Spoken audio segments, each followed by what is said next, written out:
new ideas, innovations from the executive, the current executive of NAPE. We'll be sharing with you strides we are making in bringing more value to your membership across how you can get access to more technical journals. We would also be introducing things around the foundation grants. We are revamping that completely. And this is all done to ensure that the value to your membership is achieved. So please stay along even after the PIB session to not miss this. I'm going to use the floor quickly to the President-elect, who will open this session, and I'll take it from there.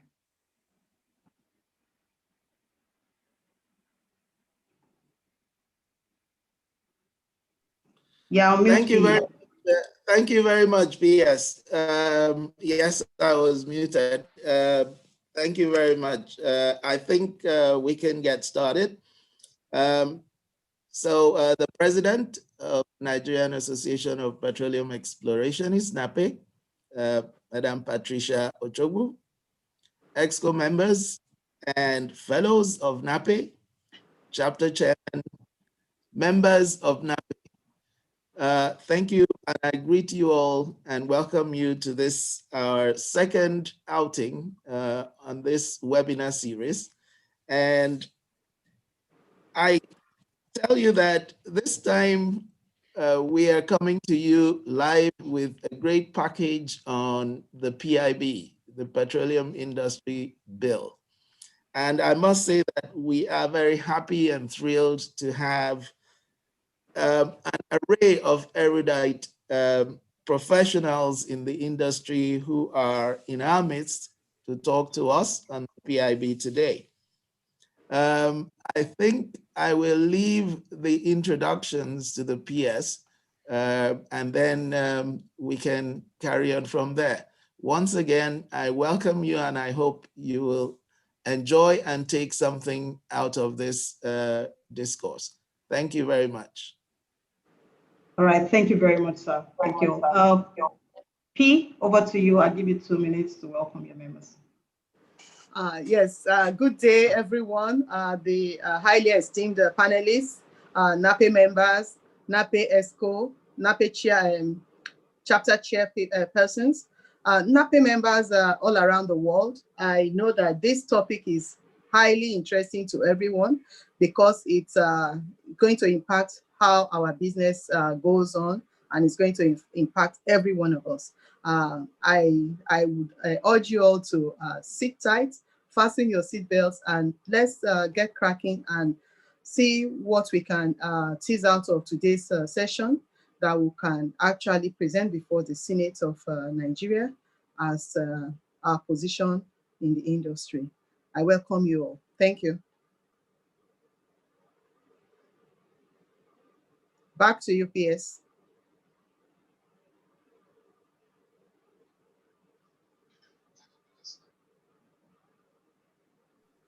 PS is muted.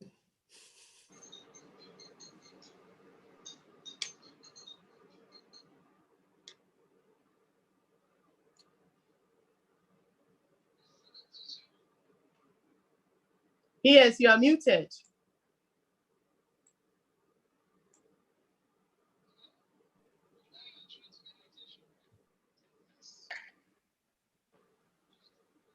It's like she lost connection, so she might need to be logged on.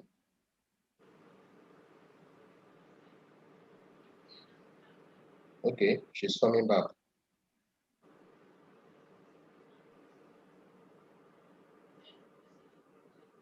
Okay, I'm back now. Right, apologies about that. So I was going to give the headliner around, once the president finished, around things that we can expect for sessions like this. So definitely you can have internet cut out.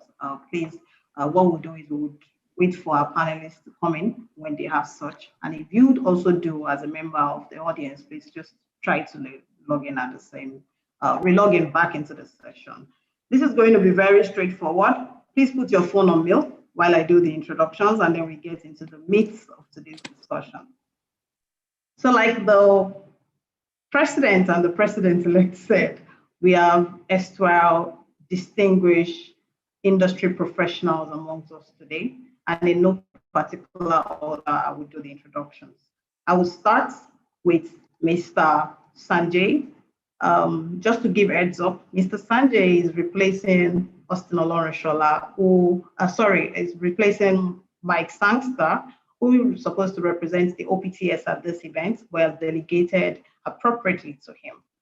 Mr. Sanjay is the Director of Downstream Gas, Nigeria, Middle Africa Business Unit of Chevron, and he will be speaking to us from the perspective of the OPTS today. The next person I'd like to introduce is Mr. Adegbite Adeniji. He is a lawyer.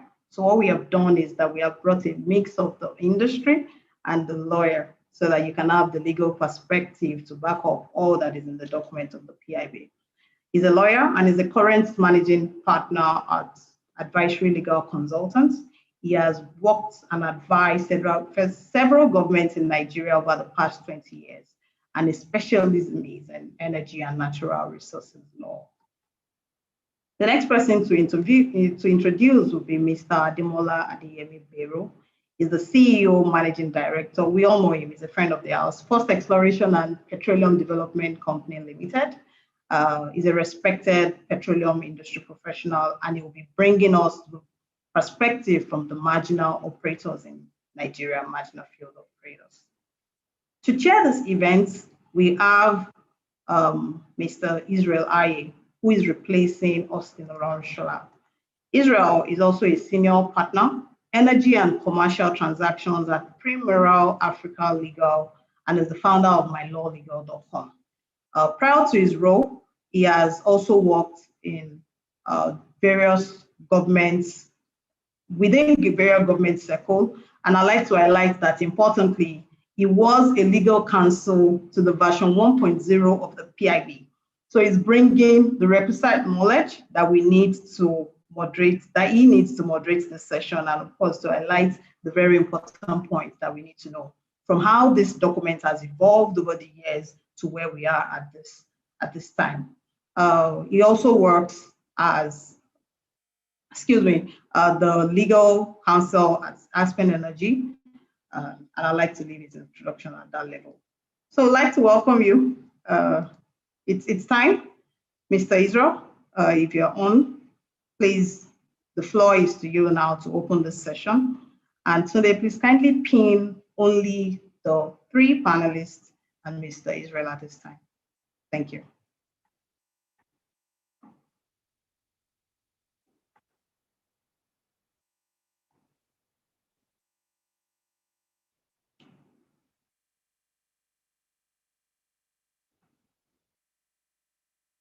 Do we have that done yet? Okay, so I don't see Mr. Israel on the line, so I'm going to moderate on his behalf until he's able to come in. So I'd like to open the floor around the PIB discussion, and I'd like to invite Mr. Adegbite to share his legal perspective, and I want you to, in very few minutes, read us the PIB, the current state of the PIB from book to book, and also highlight the important messaging for us as industry practitioners, because this is about us. So I'll yield the floor to you now. And you can share your screen. Well, thank you very much for the introduction. When I was invited to speak at this webinar, I was literally given a broad brush to paint. So there's actually no specific limits on what I'm required to speak on. So I chose to speak on petroleum sector governance as proposed in the PIB, and also on the subject of gas. But if you allow me, I will speak for 3 hours. So, and I'm not sure you'll have that time. So maybe I should just focus my discussion. It's your choice. Tell me, do you want me to speak on governance, or do you want to speak on gas? So we'll take the two, and to make this very interactive and to make rooms for questions, we would ask that you speak for 5 minutes interval. I will bring you up in 5 minutes to exhaust your 15 minutes so that we can hear your views across those. Oh, I So see. anyone, I have 15 minutes to speak on gas and on governance. It's impossible. Let me just see what I can do for you guys, because I'm not sure. This, just so you can see what you have before you. Okay. So this is about governance. Let's focus on governance. Let's leave gas alone because it's impossible to speak in 15 minutes on either.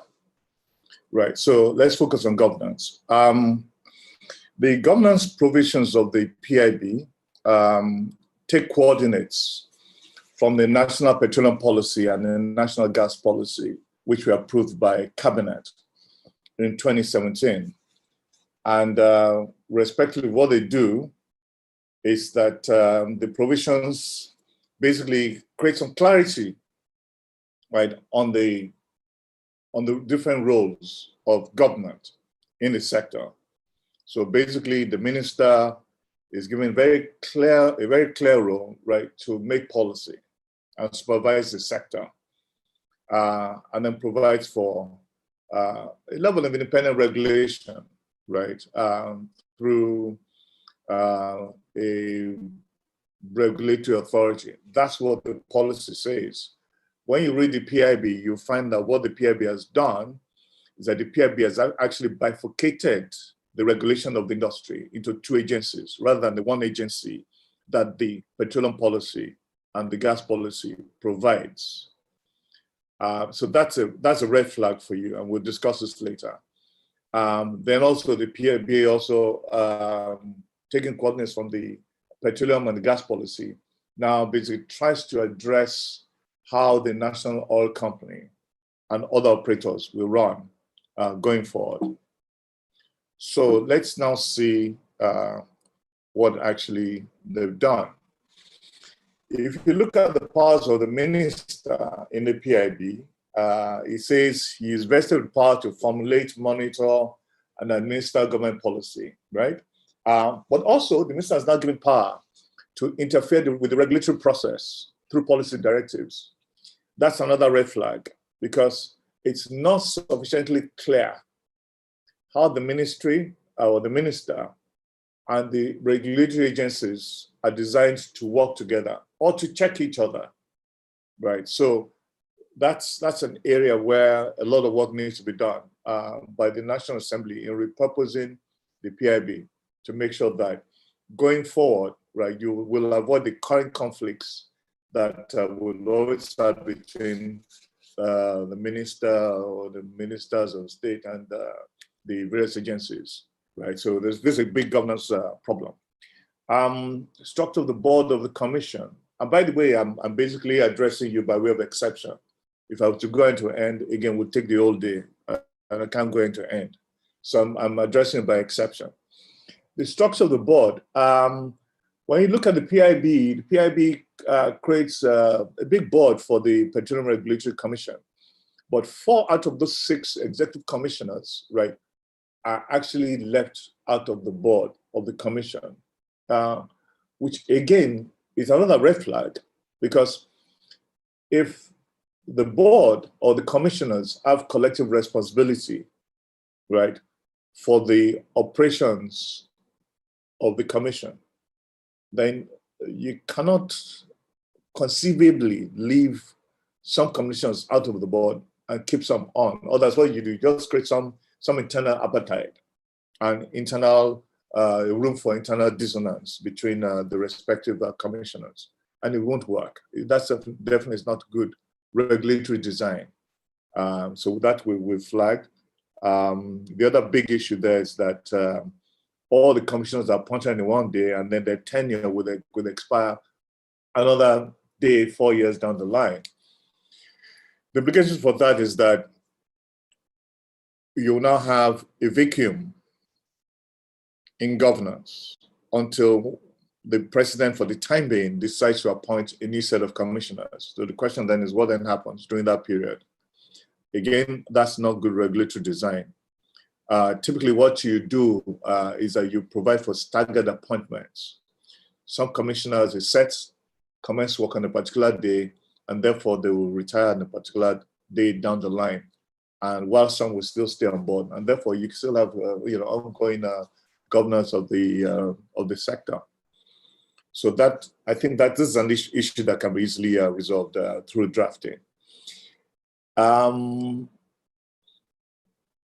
relation to the question of independence, so why is independence important? It's important because the bane of the governance of the petroleum sector so far has been that the sector has always been subject to interference politically, not just by those who are appointed politically, elected politically, such as legislators or minister or government or the president, but also by the political potentates in the country.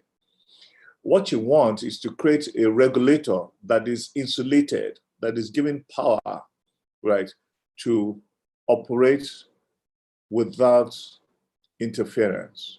But then, of course, you need some measure of checks and balances. Don't get me wrong, that checks and balances is very important. But the way the drafting is done, right, we don't see that independence. And then what then happens is that you're going to have a repeat, right, of the current problem, which is basically interference. And therefore, you're not likely to have good governance or the level of governance that the sector needs to have going forward. For instance, if you look at the drafting, you'll find that ministries will be represented on the board of the commission. If you've said that, there'll be distinct roles for the minister to make policy, there'll be distinct roles for the commission to regulate. Why do you need to have ministries on the board of a regulatory authority? That's another red flag which needs to be addressed. Then the big issue around tenure. If you want to ensure people are independent, give them tenure so that they will know that they cannot just be removed from office through any excuse. So therefore, you provide very clear reasons why they may be removed. If anyone attempts to remove them outside those clear criteria, then there's a problem, which they can resist. But the provisions on suspension removal are not tight enough in the bill. And that's another area which we've flagged. And the general advice around checks and balances, which needs to be revisited. Now let's move forward quickly to an issue that's very important for all of us in the country today, the issue around regulation and deregulation of... Mr. Adegbite, let me hold your thoughts on that. I would like to use the floor so that we can hear on this governance perspective. We can hear also the OPTS perspective, their view to how the governance is currently structured, and also from the marginal field, so we can have a more robust conversation around this. Yes. Yeah. So now I'll call Mr. Adeyemi-Bero to please share his views on governance. We'll take it to this. So I would remove the spotlight on you now and spotlight Mr. Adeyemi-Bero instead. Yeah, good morning, Vita. It's good to see you again. It's been a long time. You too, Ademola. And I think, Vita is probably an authority on this area of governance from all the roles he's played. I think if I'm going to share a perspective on this governance side, let me say this. We're not coming from just the marginal field perspective, just to correct Tubosu. I think the perspective I bring is all the Nigerian indigenous independent E&P companies. And it ranges from those who operate marginal fields to those who are in joint venture with NAPIMS, NNPC or NPDC, or even those who operate sole risk or PSC blocks. So essentially it's a raft of Nigerian independent operators who tend to bring a very similar perspective as you see with our IOC colleagues, but then we have the particular nuance of the Nigerian perspective as Nigerian operators, where our primary assets are actually only in Nigeria. So everything that happens to us is driven by the policies, regulations of Nigeria, compared to our IOC colleagues who run a global portfolio, and hence they're trying to make sure Nigeria is competitive in that space. And that's a nuance I'll bring. But with that introduction, to address the question you've asked on administration. We all know very clearly that there is a lack of clarity around the roles of those who administer our oil and gas business, either in form of regulation, either in form of the commercial aspects, either in form of where regulation, where guidelines, and all those other aspects are done. And hence, the PIB is all about giving clarity to that. And what I've heard from Mr. Adeniji to date is, in doing that, make sure you strengthen the governance areas, strengthen the structures you're going to put in place, make sure the powers are there, and they're not influenced by politics, and they're not influenced by the nuance of the executive. You really need independence in this area. And I think what you've heard from Mr. Adeniji is, how do we make sure that that is enshrined? I think one of the things everyone has talked about is, what happens to NNPC going forward in this.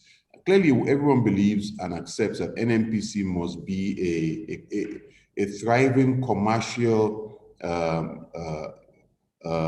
company, national company.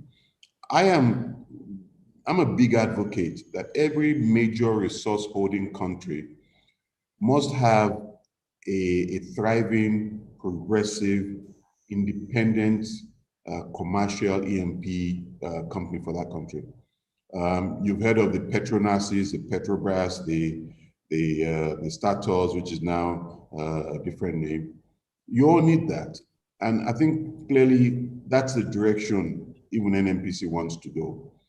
And I think the boldness of that shift to that direction, we must do without forging it. And what I mean by forging it is, they can be partly going commercial and partly still hung under the control of government. So you want a truly national commercial company that can raise money, that can do all the things it needs to do. And I know even those in NNPC, that's the direction they want to go, because clearly when that independence is there, they can really thrive. But their objectives, their performance is going to be delivering the objectives of government and the people of Nigeria. And hence, so government will be able to set the targets, the objectives, the deliverables that they should get out of a national oil company. And then they're given the freedom to go and execute that. So I think those are the primary things we want out of this administration. I think the only other thing I would say is, in DPR, the regulator, upstream, midstream, downstream, I think they were trying to give clarity to that. Yeah. But the question is, if we separate it, sometimes you hear about gas regulator and oil regulator. What we have to be careful about at the end of the day is that we don't split it where the boundaries that they have is not managed. And that's where confusion will come. Because as you're transitioning from where we are today into the new phase, we have to make sure that accountability, clarity is given. And I think what you're hearing from Adeniji is how we make sure that is done. I think the last comment I will make is the biggest challenge of PIB for me is actually post-PIB. How do we implement this PIB? And where the biggest area will be, because you can change fiscal laws, you just write the new laws, you issue them, and we all start to read them and say, how does that apply to us? But the biggest challenge is when we shift from the old organizational structures, the processes, the governance framework into the new ones. It's going to require new people, new mindsets. And that challenge we haven't all given a lot of thought to. And for me, I'm just going to leave it there. That's the biggest one. How do we have the old endings and the new beginnings? And that transition is always very challenging. And we have to give focus to that in this bill. as we go forward. So those are my initial comments, and I can stop at this point, if I may. Thank you. Thank you very much, sir. So I'd like to just pin your notes across two things, which you mentioned towards the end, which is the transition, even as we move from the oil and gas space into new energies, and importantly, how we move from the old structure to the new structure, and what are the clear lines on how we progress from that. I'd like to call on Mr. Sanjay to share his views. So now I'm not restricting it to the OPTS views again. Thanks for that correction. Please, this is an industry view. Mr. Sanjay, over to you. But before you come on, I'd like to also state that, please, the Q&A is for your questions. We have ample time to do this, and the chat is for interactions. So please send your questions, your thoughts concerning this topic to the Q&A box, and we'll pick it up. Mr. Sanjay, to you. Very good. Thank you for the invitation. And again, I extend my apologies for Mike Sangster not being able to attend as the chair for the OPTS. So I do want to do a couple of things. I want to say good morning to Bite and good morning to Ademola. These are two individuals that I have a high degree of respect for. We've partnered and had many conversations, sometimes side by side and sometimes across from each other. So it's a very small world we live in this petroleum industry. So Bite really teed up a governance discussion, and Ademola did a great job of covering the key concerns that OPTS also shares. In fact, I think Ademola's preface about who IPPG is a great description of an organization that is growing exponentially in sophistication, capability, and being able to draw capital and fund themselves. So IPPG, OPTS, we're all members together in this industry, and we value the partnership that we have with IPPG. When it comes to governance, I'm going to add and bolt on one observation, and that is keeping things very simplistic. Nigeria, and in our story, you're going to hear about cost and the cost of doing business in Nigeria. It's a reality that we spend so much time and money in developing projects and operating, and we are inundated with a significant amount of bureaucracy and oversight. And that just chews away at profitability for government and for the investor. So I call cost being a parasite that hurts both government and industry. And that's where we can partner together. And this is where the PIB can actually work in our favor to help focus on driving costs down. So when it comes to governance, is the new governance really something that will help drive costs down? Does it simplify the administration process? And that includes, as Ademola pointed out, post-enactment. How do you operationalize this? And how do you go from the current state where you have a single tax to a dual state where you have a dual tax, where we have now currently NAPMs, NNPC, in the gas sector, we've got NGC, we've got also DPR. How do we partner and make things much simpler to process our activity and move forward? So I'm going to keep it very simple on that. I think a key element, a key principle that all people would agree with is let's make sure the PIB establishes governance that simplifies the process and drives cost of business down. I think that is very, very important. And I'll leave it at that because I do want to cover other topics as well because they're just as exciting. But I'll leave it at that. I'll leave it as simplification. Thank you. Right. Thank you very much, sir. So cost of governance is quite important because even when you build structure and you build governance, you must ask yourself, how investable are you? And in this case, that's up in the air for the way the PIB has put it. Mr. Israel is joining. While I don't want to derail our conversation around governance and gas, because I know that there's much more to it, I would also like, because I know you have slides to share, I'd like to take off from you and say, go ahead, share your slides, and let's talk about it from the perspective that you wanted to bring into this discussion, that teeing off from governance. Let me, if I just want to pull the slides aside for a second, and let me just take quick coordinates from Ademola and Sanjay. Good to see you guys again and to relate with you on these very important matters. Two big issues, the NOC, right, and the issue of costs of regulation, really, and the impact of that cost, right, on the regulated entities.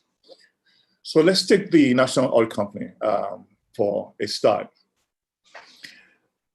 What are we trying to resolve, or what do we need to resolve with a National Oil Company, right? I think we speak to most Nigerians, they will tell you they want a transparent entity. They want an entity that is efficient. They want an entity that basically can ensure the optimal exploitation, right, of the oil and gas resources that's been provided to it to manage on our behalf. We all know that the current structure just doesn't work. It hasn't worked. So basically, what should be the design going forward? What the PIB does is it creates a new National Oil Company, moves all the staff from the old company to the new company. So old wine in new bottle. But doesn't quite address some fundamentals. First, its governance, i.e., how do you ensure that the old problems related to that entity go away?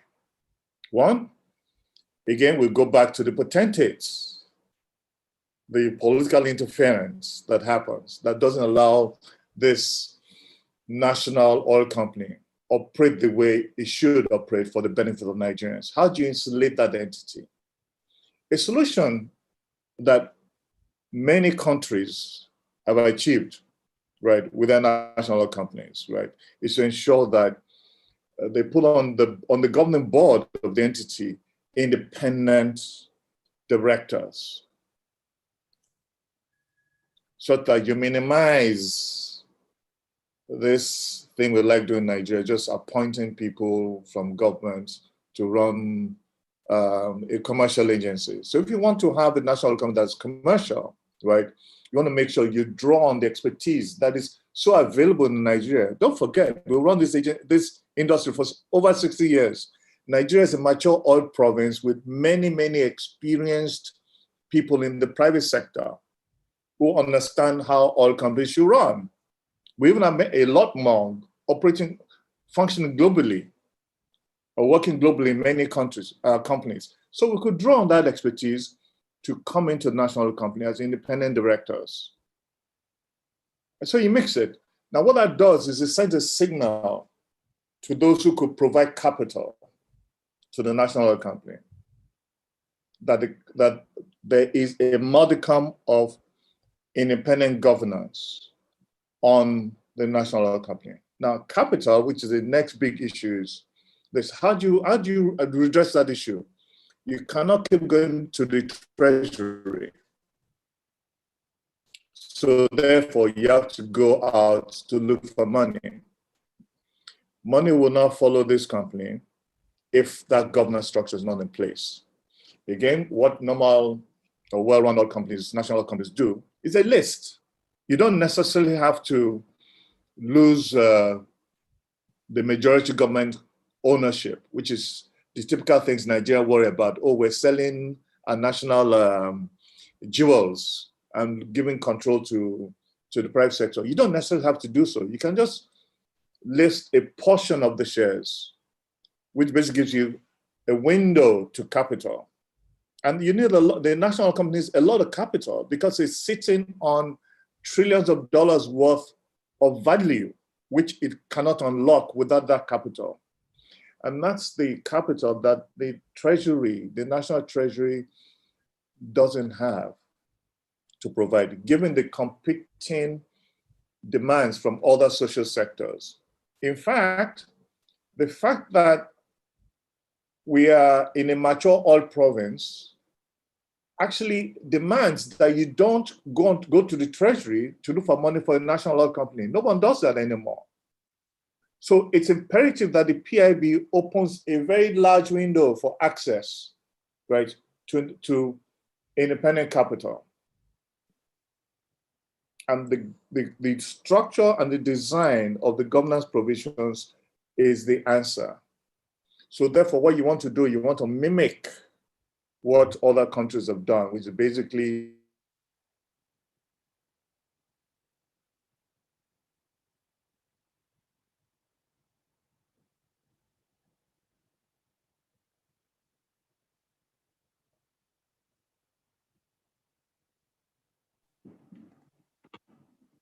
Oh, I think we lost Mr. Adegbite.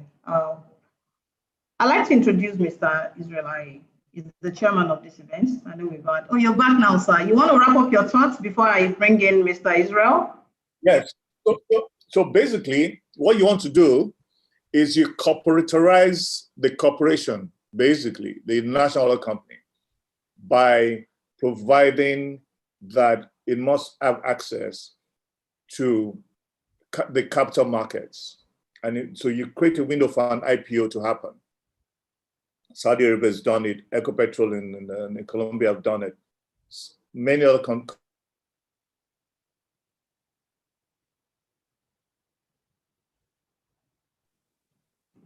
Okay, so Mr. Israel, you're here now. We had started the discussion around governance. Actually, Mr. Adegbite opened it, and he wanted to talk around governance and gas. What we have done is a roundtable across the three panelists, and they've shared their views on governance. But prior to you joining, I had Mr. Sanjay up, who was going to share his slides and then take us in the directions he wanted to highlight for this session. So I'll hand over to you now. So we again kickstart this session very briefly and then take over from where Mr. Sanjay was to come and give us his presentation. Okay, so I take it that where we are is, I see Bita is back. I don't know if he wants to conclude his thought in a minute, and then Mr. Sanjay. No, I'm good. I think that point is clear. Yeah. Okay, that's fine. So perhaps Mr. Sanjay can jump in and share his slides, and we'll take it from here. I should apologize. There was some technical challenge. I'd been at my desk since about 10:30 to join, but there was a mix-up with respect to the login details. So this wasn't deliberate. But again, Tumbosun has filled me in on where we are, and I believe we can have a very fruitful conversation. So, Mr. Sanjay, are you ready to shoot? I am. So let me share my screen, and hopefully that should work. Are you able to see my screen? Yes. All right. Fantastic. I'm going to do another thing. I'm going to attempt to turn off my video so I can save on bandwidth, if that works. Probably not. Okay, so let me get started very quickly. This is a very short presentation. I just want to touch on really some high-level things and keep it very, very, very direct. OPTS, everybody should be familiar with OPTS in NAPE, but it's basically the Oil Producers Trade Section. We're a member of the Lagos Chamber of Commerce. And we have 30 oil and gas companies that we represent. A number of them are also part of the IPPG. So this is where the valued partnership between the two entities, the two represented companies are really so important. Very quickly, I think this is really, everybody here understands the value of the oil and gas industry to Nigeria. It's a huge, significant sum of revenues for the country. It is a catalyst for employment. It is a tremendous business in terms of exporting LNG, and we significantly play a low role in the communities and the development of the people in those communities. So the partnership we have with the communities is highly essential. So let me move into the PIB. I think everybody would agree we are due a PIB, but I would preface that with the right PIB. There's been a lot of change, a lot of drivers over the last several years, and this really emphasizes why there's a need for a PIB. And every entity in government, every person in Nigeria has a different reason for why we have one. But let me focus on what OPTS really sees as a singular driver with one slide to kick this off. This is WoodMac data. And what it shows you is between 2015 and 2019, there was an amount of capital spend across the globe And on the left-hand side, you'll see Nigerian countries that are bundled together. On the right-hand side are some sample countries elsewhere. And it shows you the resources that country may have, and then also the amount of capital it received between 2015 and 2019. The key takeaway from this is that out of the $70 billion that came to Nigeria or to Africa between 2015 and 2019, only $3 billion came to Nigeria, despite the size of the resource. That is a powerful message. And if you look at the other spectrum, Guyana, the current poster child for oil and gas that's happening, look at the capital it received, $51 billion, but it only has a minuscule of resource as compared to Africa. This is not OPTS data, this is WoodMac data over a period of 2015 to 2019. And when you have a concentration of capital of only 4% of Africa's investment coming to Nigeria, that is a clear message, something needs to be done. And so I think this is a great catalyst for that conversation. Now, let me go into simple. I'm a simple person, I look at things simply. If there's a amount of capital, it'll go where it's competitive. And if Nigeria's global competitiveness competes against other countries, it will attract capital. Now, a few things you have to remember is the world is changing. Other countries are developing new policy and new regulation so that they can develop their resources much faster than they originally thought. Capital is also becoming less available. In the past, capital would be cyclical. In low crude price environments and low demand, it would go and find other sources of energy that it would invest into. And then when crude oil or liquids pricing or gas move up, then capital will return. What we're seeing now is there's a permanent separation of capital going in a different direction to renewables as an example, and not returning back to the traditional sector of oil and gas. So the pool of capital is decreasing. Countries are they're no longer static. They're moving quickly to reform so that they can draw whatever capital is available. And Nigeria needs to change with that. So there is a key driver to have that. Now, let's look at global competitiveness, Nigeria's in particular. And I talked earlier about the cost of doing business. Again, as I said, the cost of doing business is a parasite that takes away from the investor and government. But the other aspect that we look at is government take. And government take is, if I can summarize it, it's really royalty, taxes, and the NOC's profit oil for deep water. Now, as government take increases and the cost of doing business increases, then the amount of return that the investor has is much more limited, and it's much more challenging to go and seek capital and compete for capital. So our goal is to always measure government take, the cost of doing business, and then that will give us a good measure of global competitiveness. What's really important is if we drive cost of doing business down, high costs of security, approval cycles, general bureaucracy and oversight, government take would increase as a number. And because there's more free cash to move for the government, Nigeria, and the investors. This is an example of a study done in 2016 where costs are compared to globally. Project costs in Nigeria are 69% higher than the global average. Operational costs are 42% higher than the global average. I will contend, though, that this has improved since 2016, but we need much further to go in order to compete for capital. This is a slide that's not supposed to be an eye test. It's a list of number of costs that we've been inundated as an industry by state, federal, institutions, governments that have imposed levies, fees, and taxes. And it equates to roughly 10% of a cost increase since 1993. That's an additional burden that's been placed on the industry. Industry is viewed as a quick source of income, which cannot be the case in the future. So we're looking for a PIB that protects us from these past costs, but then also protects from the future, as these costs could be imposed upon us in the future as well. So let me simplify this to 6 key areas that OPTS is highly, highly concerned about when it comes to the deep water, the PIB, and the JV onshore shallow water development. Clearly, we are concerned about the deep water. Now, there's a lot of emotion, a lot of views on why the amendment in November of 2019 to the Deep Water Offshore Inland Basin Act was implemented. But regardless of why it was put into place, the reality is it has incurred a significant increase on deep water projects. And so it's very important to understand that that had a consequence on a lot of decision-making on deep water investments. We're looking for a PIB that continues to enable the deep water business. And so we've put forward certain changes to the fiscal terms that will enable continued deep water. Without these changes, deep water investments is not going to be as easy as the past. Domestic gas, another very emotional topic.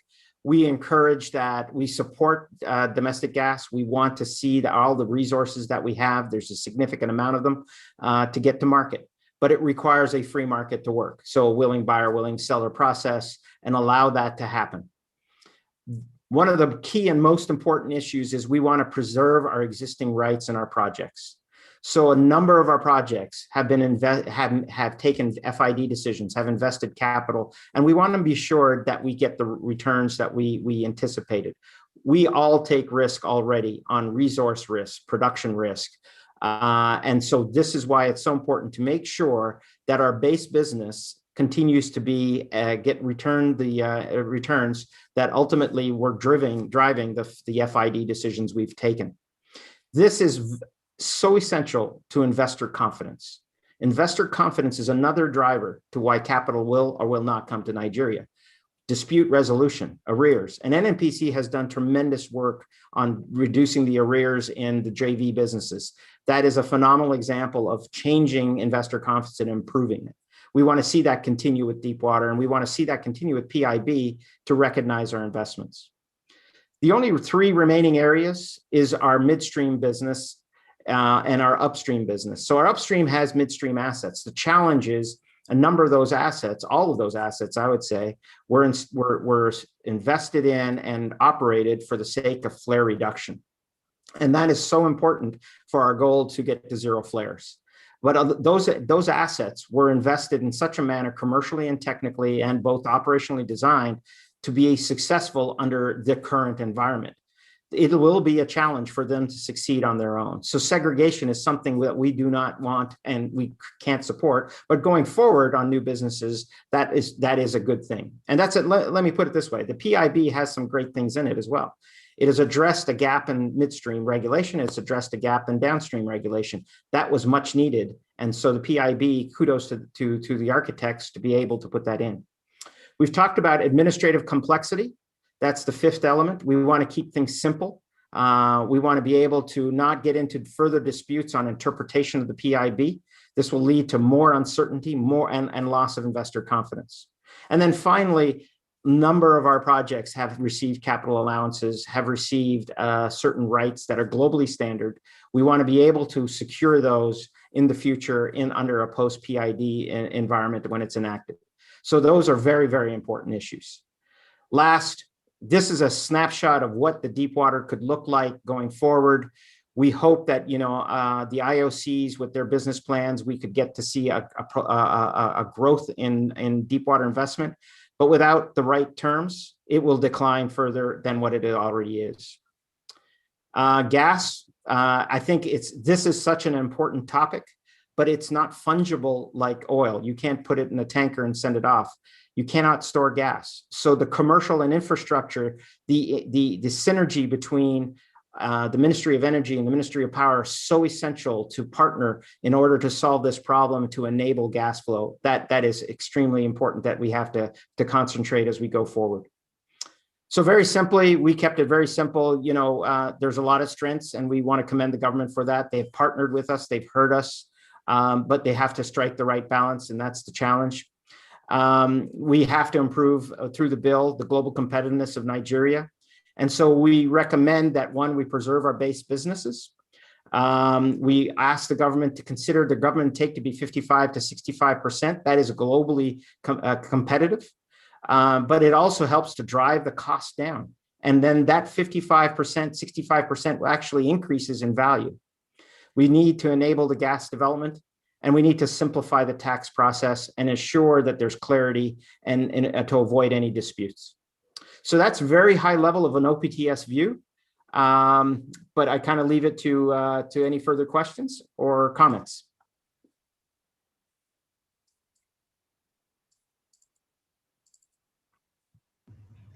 Thank you very much, Mr.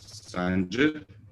That, again, was very well put. And, you know, for the rest of the time, and I was wondering, I was asking Patricia, I believe, Tubosun, how much time we have left. Because I'm hoping that thematically we will be able to touch on at least 3 things in terms of understanding how the proposed bill helps to move things along, which would include the investment environment, as very eloquently touched on by the OPTS chairman and the Total MD, and as well as governance of the industry in broad terms. I listened to Bite talk about governance of the NOC in specific terms. I was hoping that we'd take that also into regulations to see perhaps if what has been proposed in terms of the regulatory framework is sufficient to inspire investor confidence and block some or close some of the gaps that have been identified in recent times. And of course, energy transition, to ask the question perhaps if, you know, the proposed bill has addressed some of the energy transition concerns that people may have.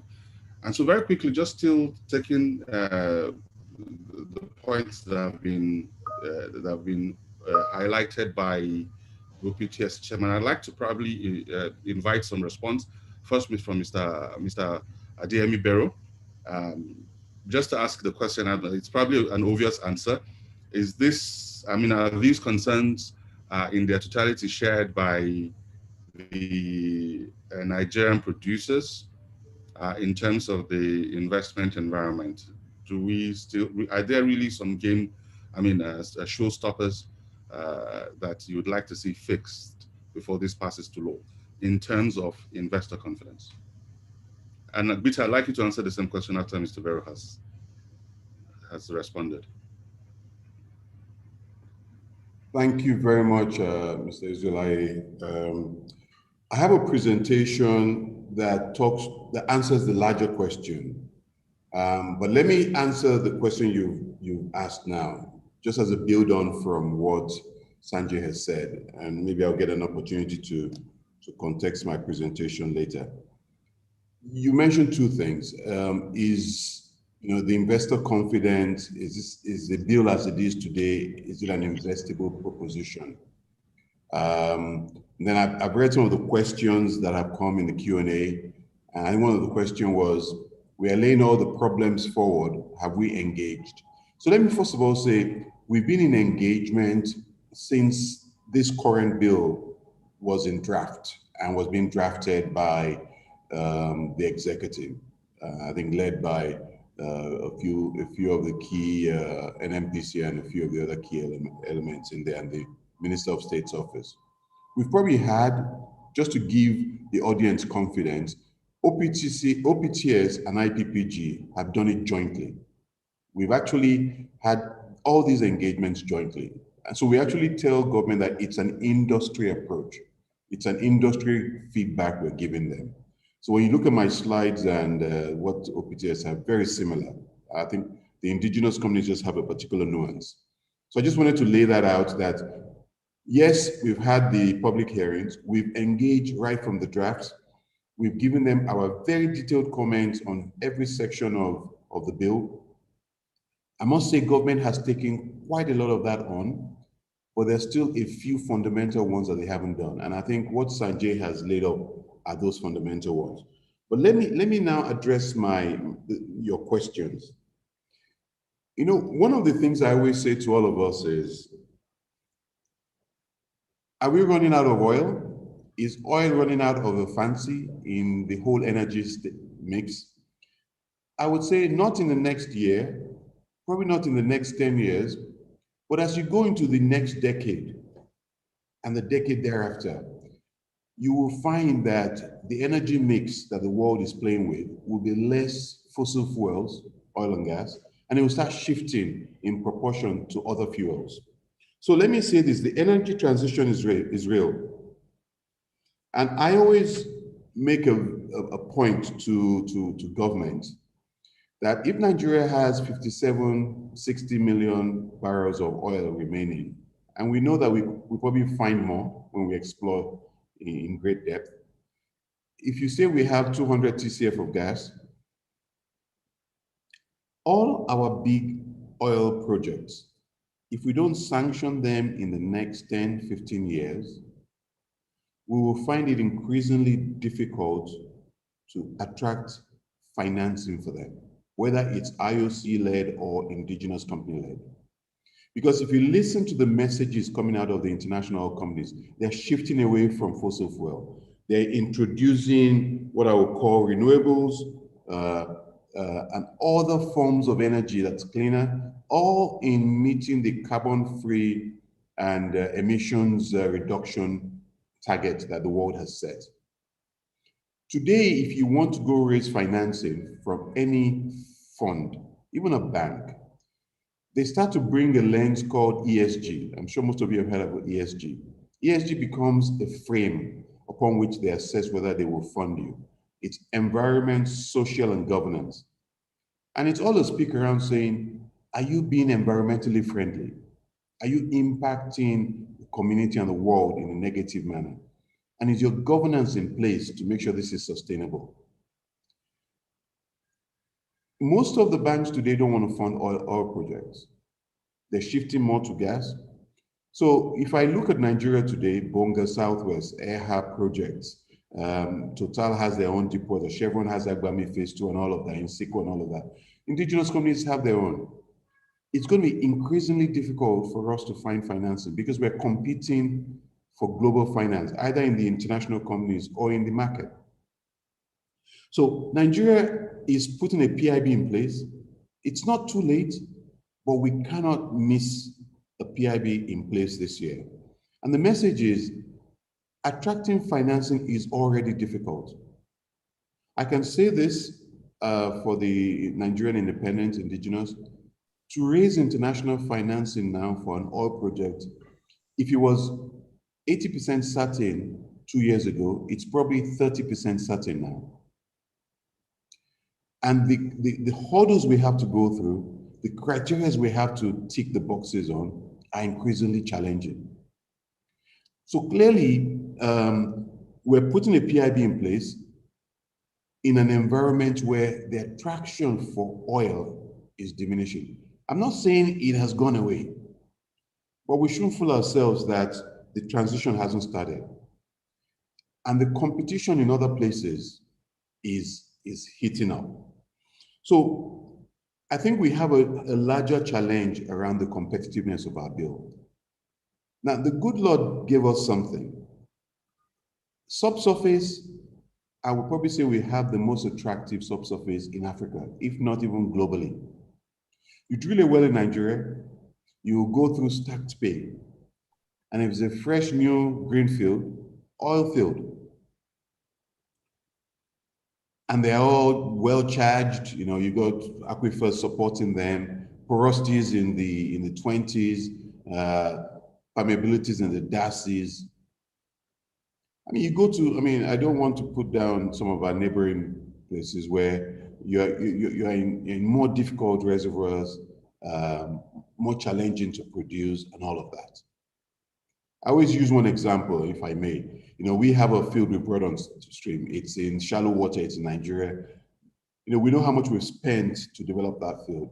There's a similar field in Ghana, same size and all of that in terms of reserves, but we know what they had to spend because it was in deeper water and it was a different kind of reservoir complex. mean, you're talking of orders of 4 to 5 times what they had to spend in Ghana. So what I'm trying to say is that the subsurface, it's like, the rock is fantastic here. What Nigeria just needs to do is the above ground risk, the fiscals, the regulation, the policies. We need to fix that.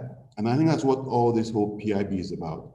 Because if the rock is great and everyone comes to be attracted by the rock, the goodness and the perfect rock that we have in the subsurface, that above ground risk is what the PIB is trying to resolve. And hence, investment is already ticked the box that Nigeria has good rock, good reservoirs, it can produce.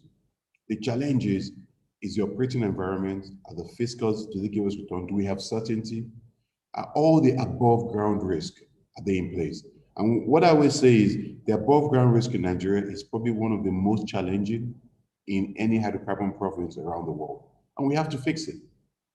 So that's my answer to the investor perspective. That's my answer to the energy transition. We have to get this bill right now.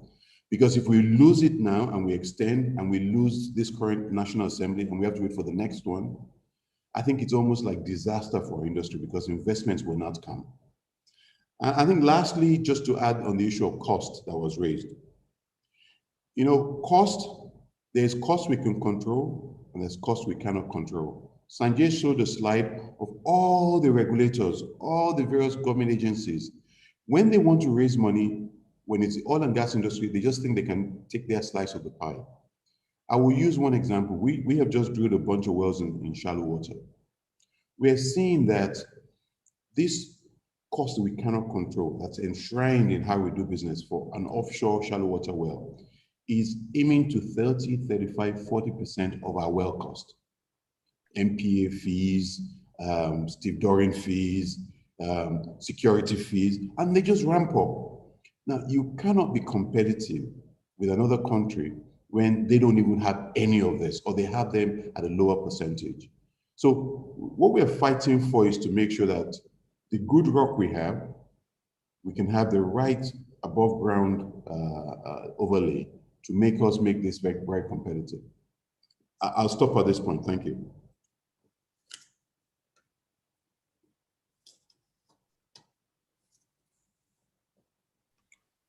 Mr. Israel, you are muted, so you probably want to unmute before you speak. Thank you. Sorry about that. I was just going on blissfully unaware of the fact. Thank you very much, Mr. Adeyemi. So I was saying that I'll come back to you very quickly. So perhaps you can take us through your presentation for anywhere between 3 to 5 minutes, and hopefully you'd just sort of go to one level lower in terms of specificity, some of the tweaks or adjustments you'd like to see in order for those above ground risks to be dealt with. But before we come back to you, I'm hoping that Bita will be able to talk to us about the issue of investor confidence and governance of the industry. If you can come at it from the point of view of the governance of the industry, regulation and policy and regulations. Okay, I think Sanjay and Ademola have painted the essential picture we all need to understand, right? Which is basically that these are not ordinary times, right? If you look at the national gas policy and the national petroleum policy, each of those documents, in those documents, governments acknowledge that come the mid-2030s, there will be absolute decline in demand for crude oil, which is basically Nigeria has a very short window between now and then to repivot. And that repivoting is basically what the PIB should actually help Nigeria achieve through a very good governance framework, right? And very clear regulations that basically drives everyone towards a particular direction that ensures that when that peak demand period comes, right, Nigeria is out of danger, right? So when you look at the bill, you got to ask yourself, what is the strategy in that bill, right, that speaks to these issues? How does the bill address this? Through its governance provisions, and through the regulatory, or what some people call regulatory provisions, right, to ensure the repivot.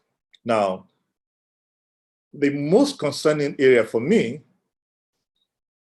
is this bifurcation of regulatory agencies, right? Ademola has spoken eloquently about, and Sangster about the cost of regulation, the multiplicity of agencies we have currently in the country today. And we all know that most of those agencies don't collaborate, they don't yield ground within their regulatory space. Now, what the PIB now does, right, it now creates two types of agencies for the petroleum chain. It's a chain, and that chain is broken, right, by two agencies, by the question of two agencies. I think we're going to have a problem going forward. One, it will make the cost of regulation higher, and also it will basically make it difficult for regulated entities, right, to effectively function. You're going to be running from one pillar to the other post for approvals. And if you need time limits, you need to have interagency coordination. But the best solution, of course, is one single regulator, which in any event had been settled in policy. So the question arises, what happened between policy and this draft legislation? It suggests there's a problem somewhere. And this is what investors look at. When they see a dissonance between your policy and your legislation, it throws investors back. It says that country has issues that are not settled. The advice strongly preferred is that recourse be had to policy to have a very consistent regulatory structure, which is a single regulator, where basically regulator has an end-to-end view, right, of the regulatory space from upstream through midstream all the way to downstream. And therefore you cannot have consistent regulation of the petroleum chain, as opposed to the potential danger of inconsistent regulation. And I'll throw you a very simple possibility. There'll be environmental regulation in the upstream, there'll be environmental regulation in the downstream. You'll have two regulators having powers over environmental regulation in one industry. And that's in the context of a current problem where the overall environmental regulation of the petroleum industry, right, is in conflict between the current agencies and the Ministry of Environment and its own agencies. We're still grappling with that problem, but now you add another level of complexity to it by these two new agencies. I would have loved to see the PIB says, you know what, let's resolve this issue finally, and just leave the issue of environmental regulation to the Ministry of Environment and its agencies. So we know that there's one multi-sector regulator that addresses environmental regulation in the country, resolved neatly in one box. Then you have another issue, which is competition regulation. In the PIB, there will be competition regulation by the upstream regulatory authority, and then in the downstream by the other regulatory agency. But you also have a countrywide regulatory authority over competition issues, which is the National Competition Regulatory Commission. So you have three agencies dealing with competition issues. That's a problem. That again is complexity. Again, it would have been helpful if that issue was left right to the Federal Competition Commission, so that you lock that issue in one box, and therefore you also help reduce the cost of regulation going forward. These are very important signals for investors. Okay, these are the sort of above surface issues that Ademola was alluding to earlier on. But let me move to another issue, which is substantial. As you move towards 2035, the focus of the country should be in ensuring that we're using our resource base to achieve industrialization. i.e., this PIB should speak strongly towards domestic refining and gas-based industrialization. Now, what has happened is that when you look at the PIB, through its provisions around the regulation of price, products, price and gas, will hinder those objectives of achieving industrialization through these resources in time for the wind down in the mid-2030s. Investors would not come to Nigeria to invest in refining if we still do not make clear that products will not be regulated, and that products must be priced on a market-led basis. That's very important. It's a fundamental issue, right, in commodity markets. That's the number one issue. Now, secondly, when you look at the PID provisions around gas pricing, you see how prices are locked, set in legislation. Now, no one ever does that. Again, it just makes your gas resources uncompetitive. And as Sanjay said, if the domestic gas market pricing isn't market-led, what's incentive? Because what we've done is that we have now made permanent the issue of gas aggregation, which inherently has a concept called price aggregation in it. What price aggregation is basically is that everyone gets a fixed price if you sell gas, if you produce gas and sell gas to the next person. So if the cost of my gas is high, I still get the same price as somebody else that has low-cost gas resources. Now, that was useful for an era, which was meant to have been sunset by now, but going forward, you cannot now cast it in legislative stone. It doesn't take you to your destination that you need to get to. So that's a big issue. Next point, base price. You cannot have a base price set in legislation. It just completely offends against all fundamental principles of economics. And economics drives gas projects, basically. The two areas for intervention. Then, and this is my final point before I yield you the floor, a significant issue relating to gas infrastructure. If we basically accept that the gas abundance needs to be unlocked very quickly, and we need to address the midstream, Nigeria needs to consider the need to drive the early investment into gas infrastructure by just a tweak of the fiscal regime, right, which basically allows an incentive, right, for the early investors, perhaps in the first 10 years to come in.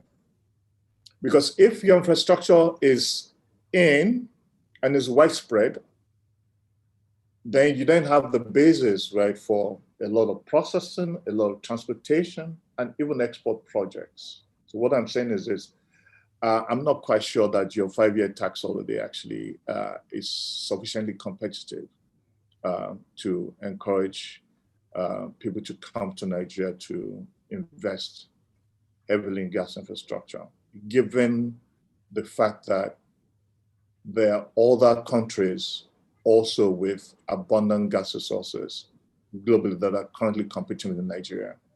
You got to basically throw something on the table that is so compelling that someone would say, you know what, with this, I don't want to be anywhere else but Nigeria. Your current fiscal framework provided for infrastructure, I think could use some tricks. And that's on that basis, I will, on that note, I'll yield the floor, Israel. All right, thank you very much, Bita. Very rich intervention.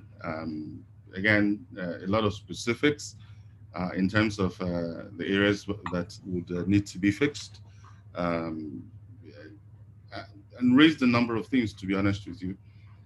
something that is very clear is that foreseeably, in another decade or two, the orientation of the petroleum industry needs to change. You know, from that sort of export orientation as a commodity to perhaps to value added or to value add a product that is consumed in Nigeria, and then the economic framework needs to be different, and a lot of these above ground issues will need to be fixed. And I liked the point you made a lot about parking parking regulatory functions in national institutions to make the system a lot simpler, and on, and a lot of the points you made about gas. So I'll be going to Sanjay to probably ask your view on fiscal neutrality, flexibility, as opposed to a fixed fiscal framework, you know, a take it or leave it approach to certain fiscals. Because I'm aware that Total, I think in the course of last year or 2 years before, did some very specific bespoke deals in places like UAE. And I have some data here that says that approximately 25 countries are right about now conducting licensing rounds. And it would seem as if the auction is on for oil and gas assets. So I'd like you to wrap your mind around that a little bit. But before we come to you, I'd said before that we'll go back to Mr. Adeyemi-Bero, if perhaps he can shoot his presentation. Are you ready now? I believe I am. Let me quickly pull that up. Okay, cool.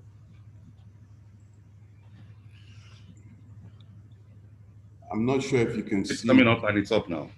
Okay. Now, I know you said I have about 3 to 5 minutes. I'm going to try and fit within that, so I will rush through.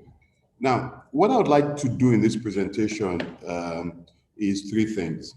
One, let people understand, because I think Sanjay has covered the big issues of the PIB.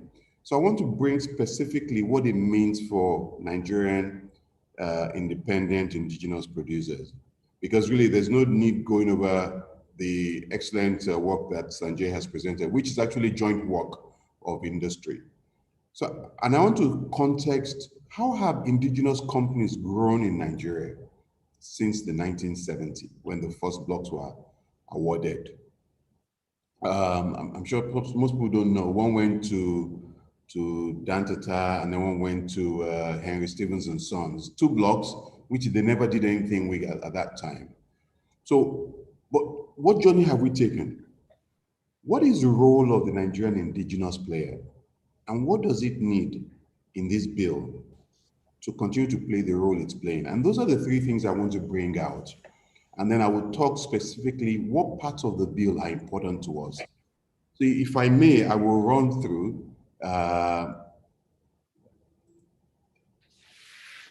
Sak, if I may, I think you should. Okay, great. I wanted to ask you to do slideshow. Thank you. Okay, so look, this is an introduction to us.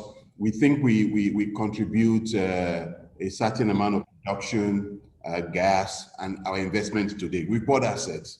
You know, who's part of IPPG? When we advocate for everyone, even non-members. But if you want to know who are the members, these are the 25 paying members of IPPG. And maybe if I do a quick 5-second promo for IPPG, you must be in production. So that way, either equity production or you have you're part of a venture that's producing. So that we have people who have a stake in the business, and everyone is welcome to join. But so far, these are the 25 members. Now, this slide you see is a very important slide. And I'm sure a lot of you know it, but you've never seen it told like this. This is a journey of indigenous E&P companies to date. It was started by government. Government awarded licenses, you know. Then we had Dubri, the first indigenous producer, NDPR, Ogbele.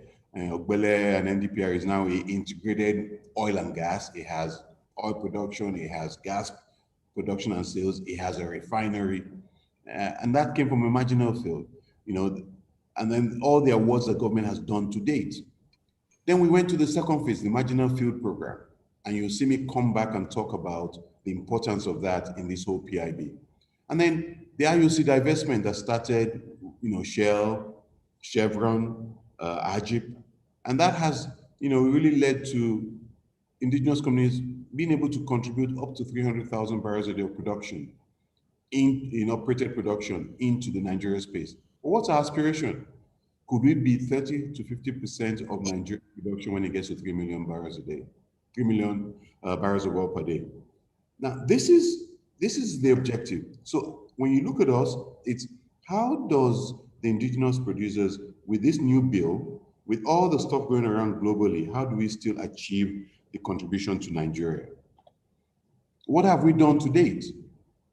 We've moved our production contribution from 3 to 16%. Like I said, we were producing 250 of oil and 650 of gas. We believe that we contribute 50% of the domestic supply to date when you look at what the likes of Seplat and a few others are doing, ND Western and all of that. Indigenous operators have, how are we managing our communities? Some very good records out there. NDPR and Seplat and a few others. Refining, NDPR started in Watersmith, has put a refinery that's going to go from 5,000 to maybe 50,000 down the road. So, can you imagine if you had 10, 15 of NDPR Watersmith producing 10,000 barrel a day refineries?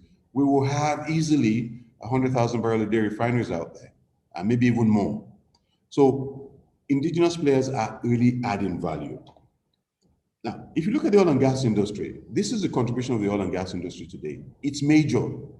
So if you don't fix the industry with this bill, you run the risk of eroding this contribution to Nigeria.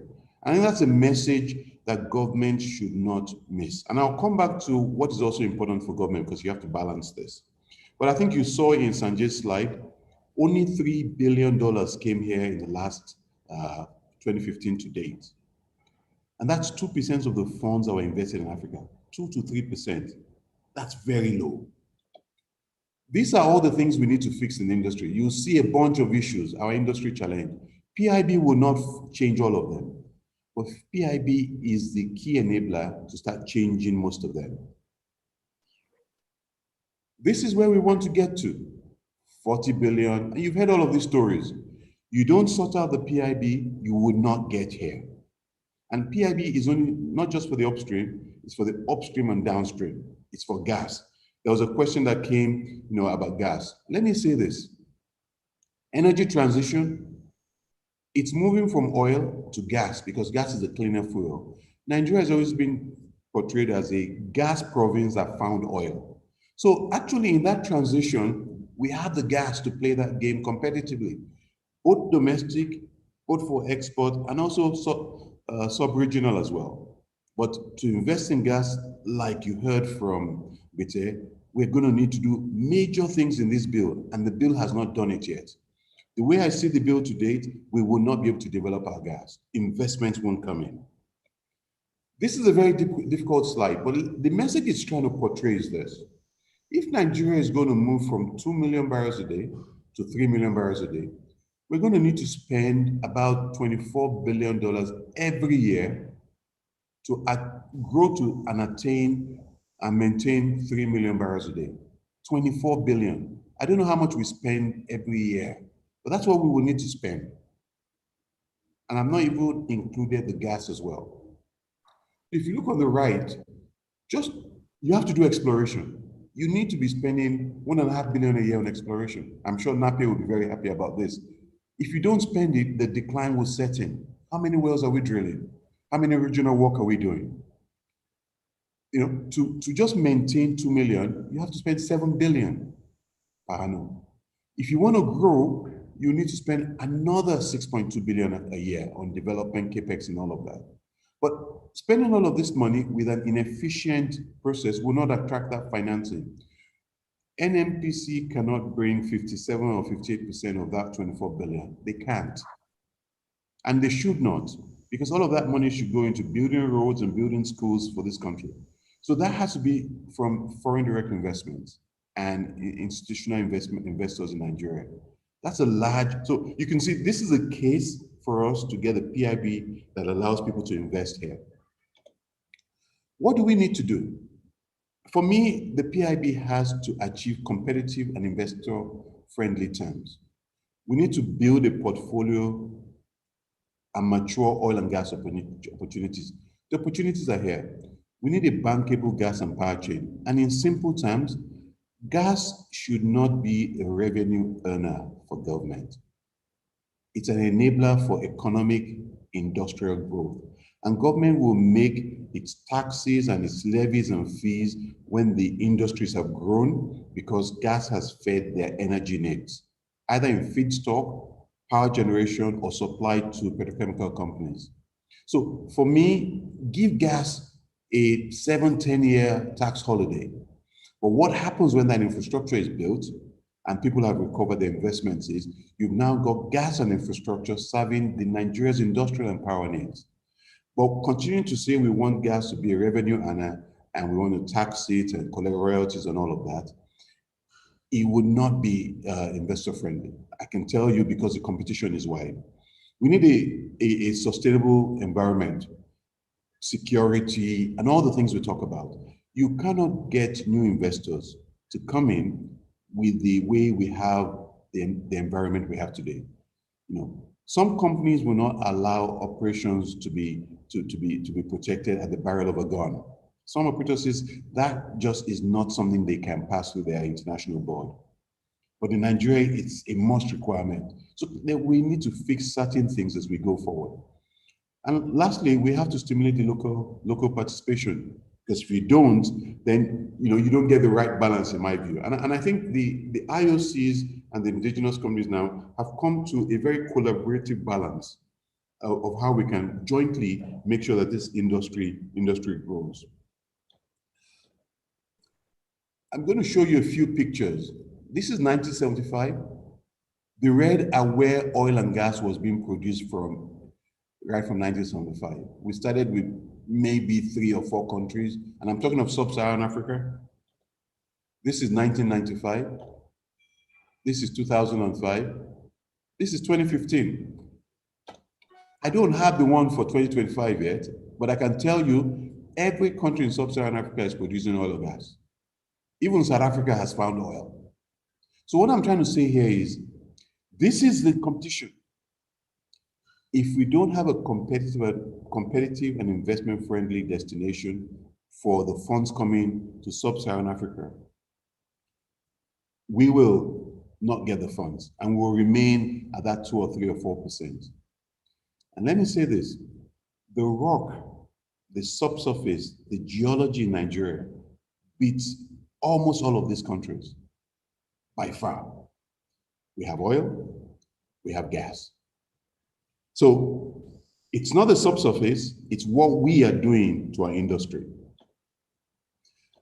Quickly, what do we want as key considerations and principles? For me, we all have to accept one thing in the industry. Nigeria needs significant revenue to grow this country, to develop this country, to meet the infrastructure, the social, and the economic needs of this country.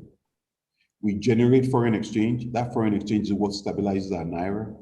So our financial systems need it, both on the monetary and the fiscal side. We have infrastructure deficits, we all know it. The oil and gas helps, but Nigeria needs that revenue. We also know the social gaps we have, huge social gaps. So I can see why government is trying to generate as much revenue, a larger slice of the pie from the oil and gas business. But it cannot do that to the deficit, to the detriment of attracting new investments. So there's a balance that's required. I think the challenge we have today is, how do we achieve that balance? So we must always keep that in mind. We must grow this industry. 2 million barrels a day is not good enough for Nigeria, especially as oil is becoming less of an attractive feedstock for the energy mix. So we probably need to get to 3 million barrels a day as quickly as possible. We need a conducive environment and ease of administration. And I borrow Sanjay's word, simplicity. We must have a bill that we can implement easily as we go forward. Now, I'm going to spend my last minute on what are the areas that are important for us. One for indigenous companies and also the IOCs is cost price ratio. Essentially, government is changing the way that the allocation and recovery of our cost. They're widening the operating cost bucket, making it T1 and T2. The simplicity of this is this: there's cost we cannot control. And if I cannot control that cost, how do you now make it an element that I cannot recover from or take as an allowable? And we're saying limit this to what we already have, to costs we can control, and shift the percentage from the 65% to 70%, because we've modeled this, and it's typical to other contractual arrangements and fiscal contractual arrangements around Africa. Deductions, I won't talk too much about that, but we need to be able to deduct the cost of doing business in the oil and gas space. You cannot eliminate seismic cost, reduction and signature bonus, because once you start doing that, it makes our ability to fund our assets a lot more challenging, because that means those costs are not deductible. Specifically for indigenous companies, acquisition cost. Most of us are acquiring our assets through a mixture of equity and debt. If you now say acquisition costs cannot be deducted, what it essentially means is that the debt side of things it'll be more onerous for lenders to lend us money for acquisition. We're not yet strong enough, not all of us at least, strong enough to acquire assets with just pure equity. So this one, if we don't get this traction and successfully remove this particular one from the bill, you may find that indigenous companies are not able to acquire what I'll call larger assets that the IOCs are selling. This is a key one for us. Marginal fields. You can see what marginal fields have done to growth of indigenous oil and gas companies. Our advocacy is keep the marginal field where we had it in the past. The objective of marginal field was not to grow and develop big fields, was to grow the fields that were not able to be developed by the big oil and gas companies. But if you start changing the laws and making it more like a mid-size standard oil asset, you lose the intent of this. So our key plea is returning to the intent of, I think, the 1993 position that we had. Because marginal fields are what they are. They're marginal fields. Because people work them and they can actually develop them and get them to be larger than just small marginal fields, should not be a penalty to those entities. And lastly, gas. There's a few other things I've captured here. And when I talk about gas, and I'm also talking about those who are doing refining, there are certain things we need to make sure that works for us. For gas, we need to make sure gas is seen as a enabler for economic and infrastructure growth rather than a revenue earner. And for those who are in the area of building mini refineries and all of that, we need to look at certain things around how they can access and buy crude. The VATs that are applied to them when they buy the crude for domestic refining compared to export. We need to clean out a few things in there. And then also, when they do oil or gas, so refined products or gas to domestic, we earn most of our revenue in Naira, but our investments are in dollars. And we need to have a way in which government can make that work for us. It probably is not a fiscal bill issue, but it's something that government needs to also take into consideration so we can grow this. I'd like to stop at this point. There's another slide that just talked to a few more issues, but I think the key message from us is indigenous companies have grown. There are 4 or 5 big items in addition to what you've heard from OPTS that we need to make sure are addressed so that the growth of indigenous companies can continue within the oil and gas space in Nigeria. Thank you very much. Okay. So I was going to start speaking again without activating my speaker. So thank you very much, Mr. Bero. That was just simply amazing. All the sort of details I wanted to press you on. Apparently, you had thought ahead and presented us quite a bit to take on. In fact, one of the questions that's been asked is there still any opportunity for engagement, for discussion, for conversation? I'll probably take that in the question and answer session. So Tum Bosun will be curating the questions for us. And just before we go, and we're supposed to start rounding up now. So, but before we start to do that, I'd like to just go get to Sanjay very quickly. I promised that I'll get back to him and ask him to give just very briefly an opinion on the desirability of fiscal flexibility in terms of getting assets out to investors vis-a-vis a fixed fiscal framework. And I know that there are various schools of thought when it comes to that particular framework in Nigeria. Do you have any thoughts you'd like to share? Oh, that's a fantastic question. In fact, it's one of the advocacy points that we've noted in our PIB comments as OPTS. As you heard from the speakers, my fellow panelists, there is a best before date. We need to get these resources developed, and Nigeria will benefit from that as soon as possible.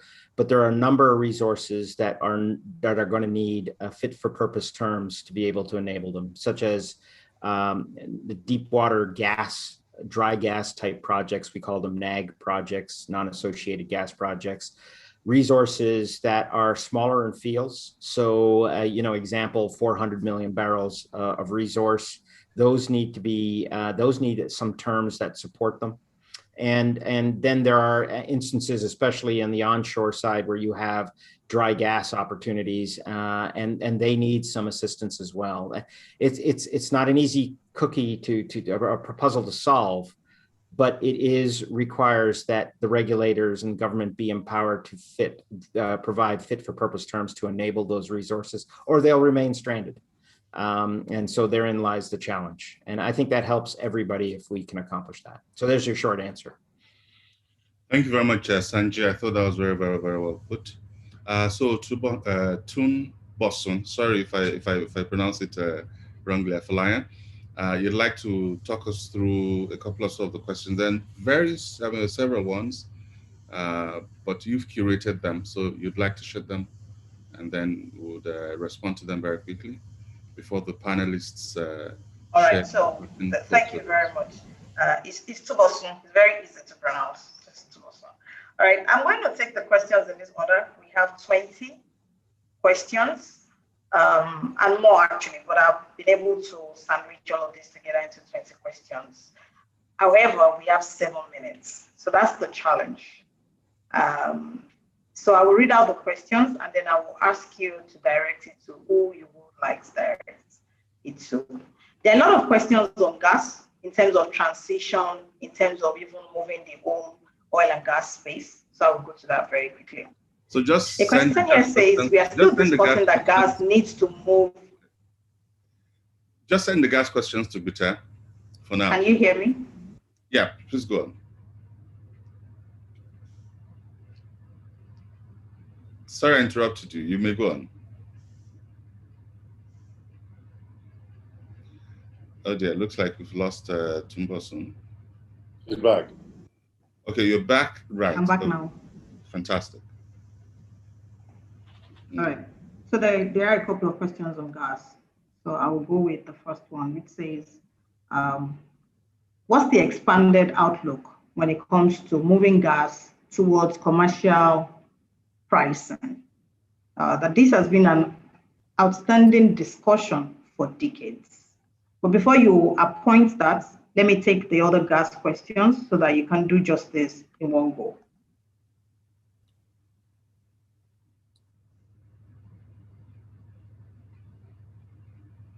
Yeah, please go on.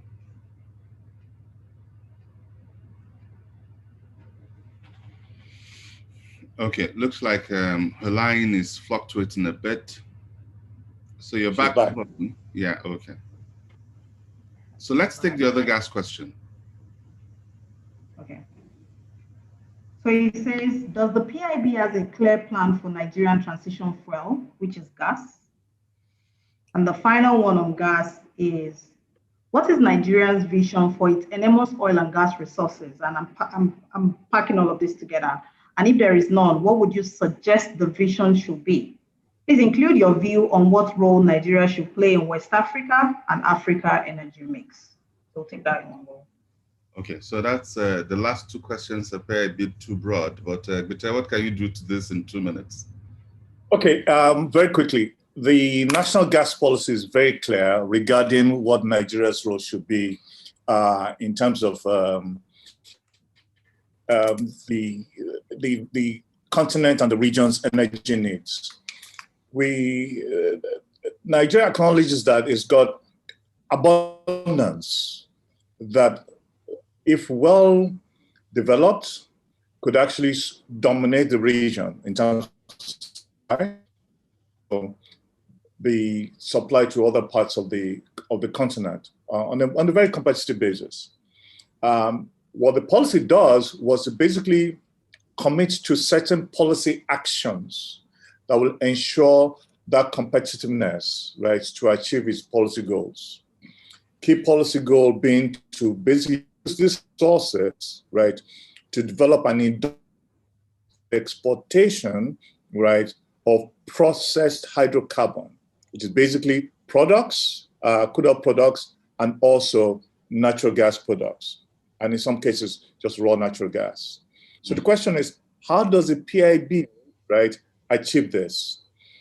Well, the answer to that the PIB actually attempts to resolve some of these issues, but just doesn't do so clearly enough, right? Which is why we have in this panel just commented about the need to basically retweak the governance model, which the PIB has suggested, move towards a more overarching regulatory framework rather than a bifurcated one. That's very important, right? So that you don't have people running in different directions with different views as to how the sector should be governed as regards the upstream and downstream. And that's key. Secondly, with respect to the gas, it's just too important for there to be a very clear signal regarding the sunset of the current regulated pricing, right, of gas in Nigeria, right, so that the country can move to market-led gas pricing, which will encourage the upstream, right, to make the investment it needs, right. And then you should then have clear provisions in the PIB regarding how competition in gas supply should occur, because what that happens is that when the producers or the suppliers, and this is not limited, shouldn't be limited to producers alone, the suppliers of gas compete for the business of wholesale suppliers. What it does is that it forces prices down. Now, the third-party access regime that the PIB commits to is very important, right, to this end. So, but what you should not have is you have a third-party access regime, then you have those third-party access regime, then of course you have not. If you remove fixed pricing and you retain third-party access regime, then you get to your objective, which is basically competitive pricing. So it's very clear, you've got to remove anything that relates to fixing of prices, right, in gas, and also even for products as well, right? So these are very critical cornerstones, right, for Nigeria's industrialization through its abundant hydrocarbon resources. So that will give a very clear path.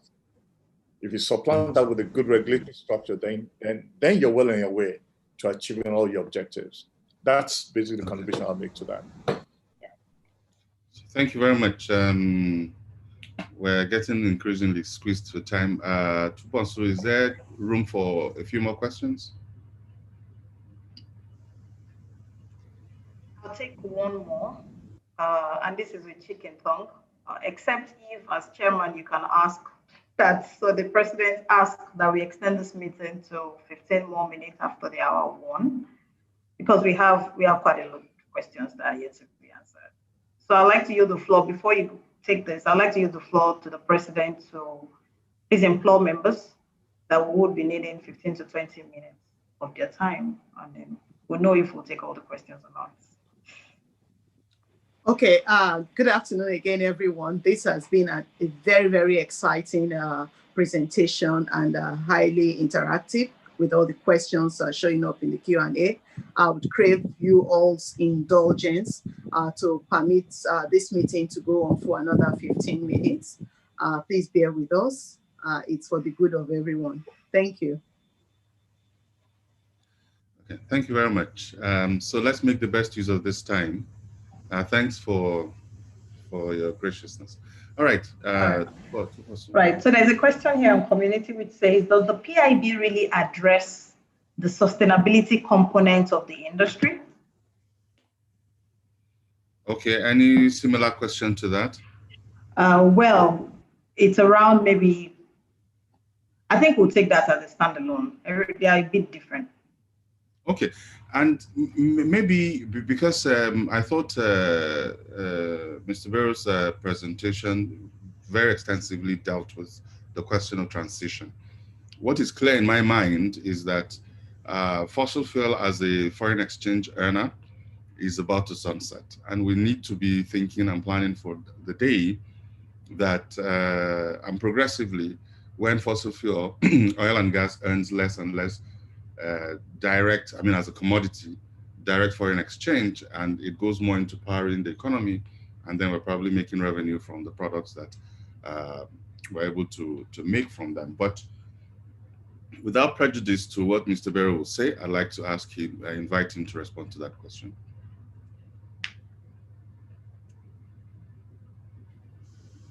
Yes, thank you.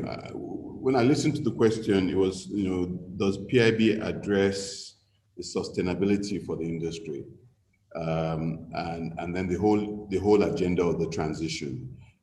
Let me answer that in two segments. I mean, so PIB has a host community bill that gives a percentage of net I think it's if I'm right, it's either a percentage of cost in the previous in addition to all that already exists. So and the industry is fine with that.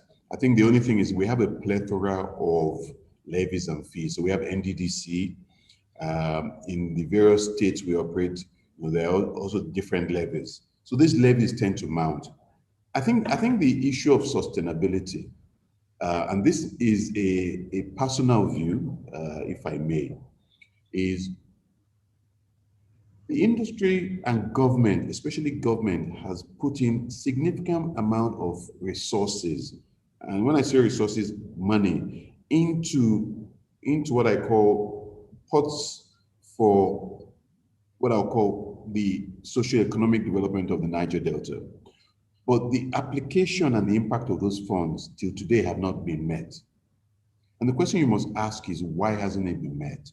And for me, it's not just about providing money, it's about providing governance and addressing what I call the fundamental issues of license to operate, security, education, and all of that. So we can continue to add more and more into that pot. It may not address the sustainability of the industry, because the sustainability of the industry is around creating a license to operate and an enabling environment. And the more I see it, and I've got 35 years in this industry, the more money we put into those pots, whether it's 10%, whether it's 5%, whether it's NDDC moving from 3% to 10%, you've got to put also, government has to have the discipline to put governance and impact of that investment to be translated from money to reality. Because you cannot look at the Niger Delta today and say we have done a fantastic job. But when you see the quantum of money that has been put aside, you ask yourself, what are we doing? So for me, the PIB is trying to use models that the likes of NDPR and a few other companies have done. But when you go and look at those models have depended on a lot of governance. So we must make sure that that governance is embedded rather than just giving the money. So I think that's the first one. I think the second one, which is around transition, is Nigeria's oil and gas industry, I believe, has a very, very rosy future for the next 50 years. Why? Let us use the oil we have now over the next 10 years. Let's take the big investments. Let's clean up the environmental game that we have. So we clean that up. Let's invest, that generates revenue. And then let's switch to gas. And gas is clean fuel. It allows us to dominate and have the larger impact on our society. It allows us to play a key role in sub-Saharan Africa.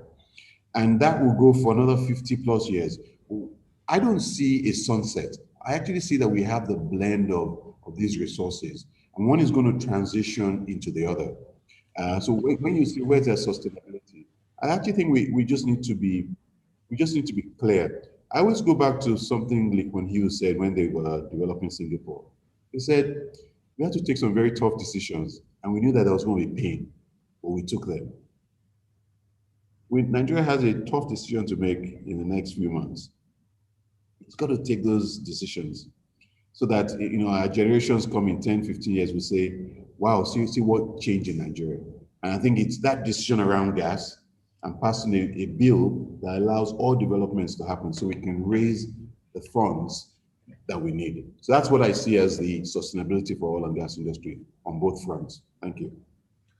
Thank you very much. That was very well put.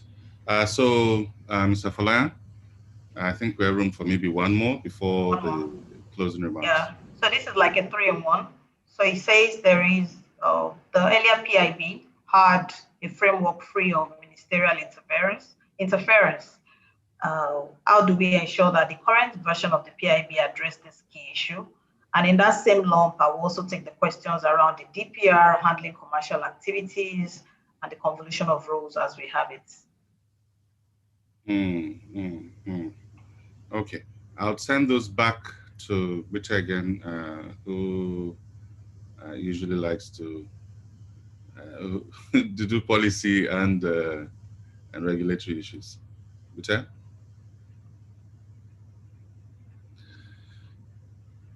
I think that all you just need is a basic provision in the bill that says, in the exercise of its functions for the supervision of this sector, the minister must ensure, right, the independence of the commission, if you're dealing with the commission, or the authority in the case of the authority, right? So that becomes a statutory duty, which must not be breached. Then the issues around the minister being able to give policy directions, that's in the bill. But you want to also put it in there that provided that those policy directions are consistent with published policy. Now that's important because the policy of the government must be known. It can't be the policy that the minister wakes up in the morning and thinks, oh, this must be a new policy. No. Otherwise, you're going to end up confusing everybody or even subjecting the regulatory space to capricious activity, basically. So there is a policy making process, right, that people must get used, right, to going through. When you run a country, right, there's process. And therefore you set policy according to that process, you publish it, and once it's published, it is known. So therefore your direction must come from those published policies. Anything outside that, right, must not be allowed. So therefore, ideally, right, the regulator could actually ignore anything that's not within the four walls of published policy. And if you want to now make new policy, you must now go through a consultative process so that those persons who are likely to be affected by policy know what they are and be able to input before they are approved. That's how you want to make sure you govern the industry properly. And in that case, in that process, you want to ensure you basically protect the regulatory space. And that'll be my immediate response to that. Okay, thank you very much, Bitter. So we have less than 5 minutes to the end of the time we've been allotted. So at this point, I'd like to begin by, I'd like to first apologize to those who asked questions we couldn't get to. My guess is that at some point, the organizers of this forum might be able to get responses and probably publish them. That's what I would recommend. But closing thoughts, I'll begin with Sanjay. What's your probably one big message for this, and I'll go from Sanjay Did we lose? I don't know if anyone can hear me. Sorry, somebody saying something? Okay, so I was saying, just closing thoughts, really. I'll begin with Sanjay, 1 minute. Sanjay, Mr. Bero, and Gita, and then we'll wrap this session. 1 minute each, please, or less. Thank you, Israel. Not an easy question to answer. I think probably one of my key takeaways, my key guidance is when drafting a PIB and recognizing probably the history of how long it has taken us to get to this point and the hopes of the right PIB moving forward, this will be with us for a very long time. This will be with Nigeria for a very long time.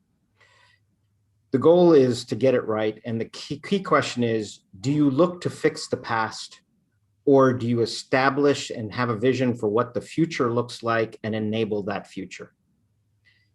If there are camps and feelings about we need to fix and right the wrongs of the past, you will probably end up with a PIB that's not going to be competitive.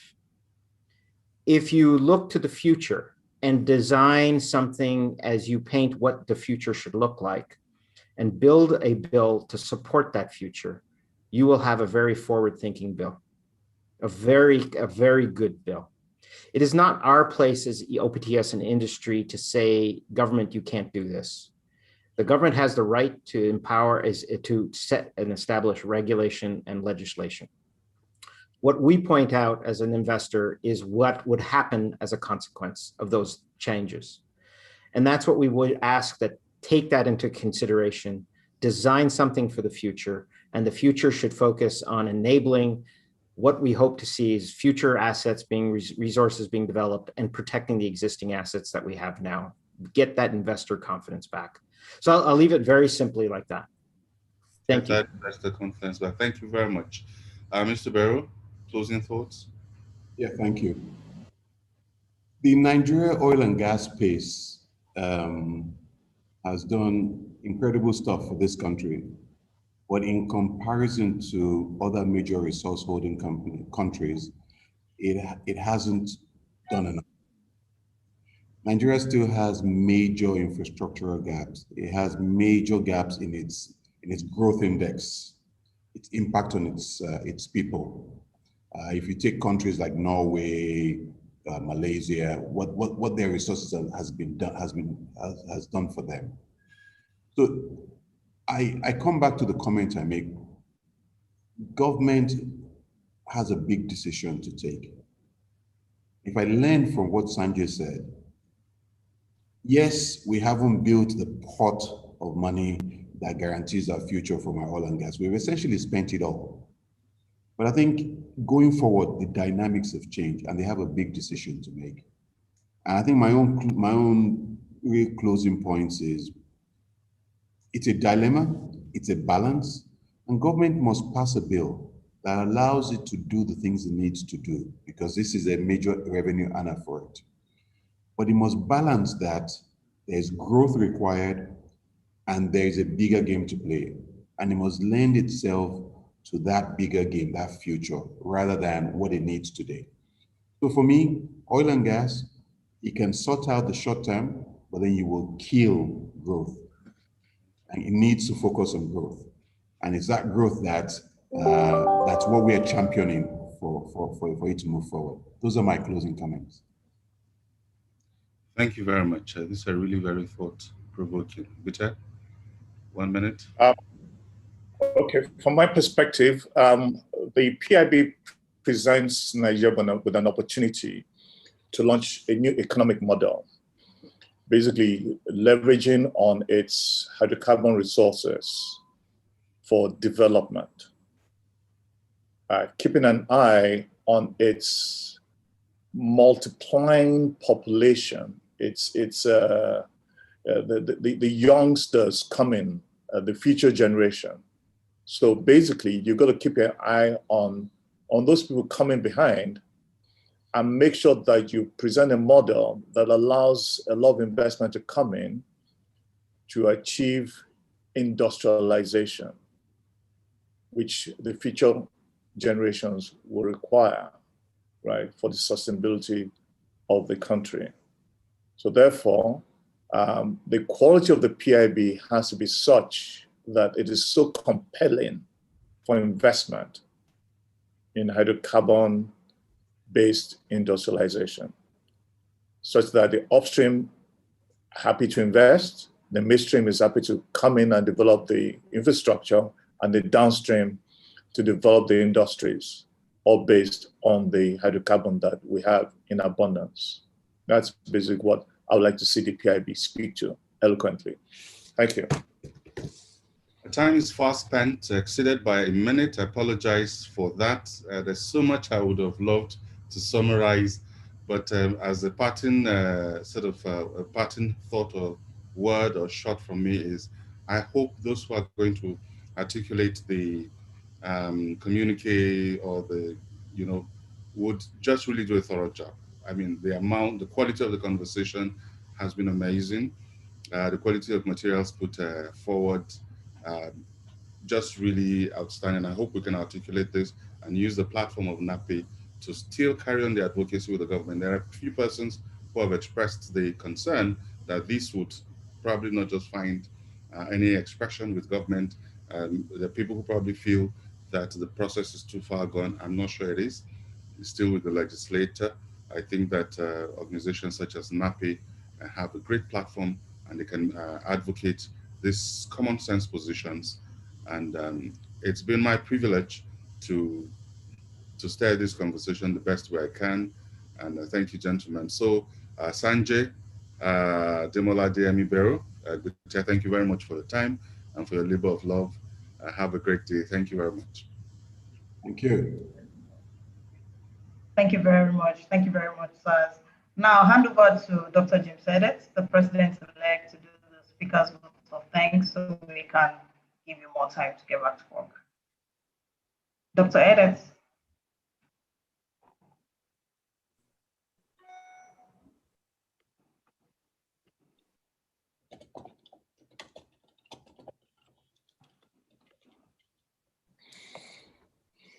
Can you unmute, Dr. Edet, so that we can hear you while your video is still coming up?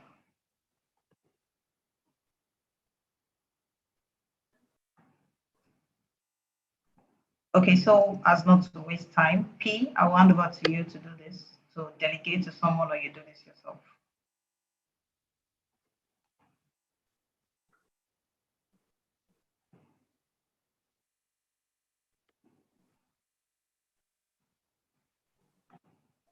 Okay, we can't hear the president also. So I'm going to do it differently. I'm going to just go to our attendees list.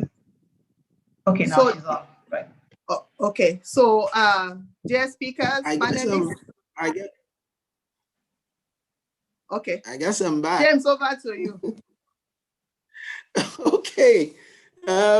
Thank you very much, President.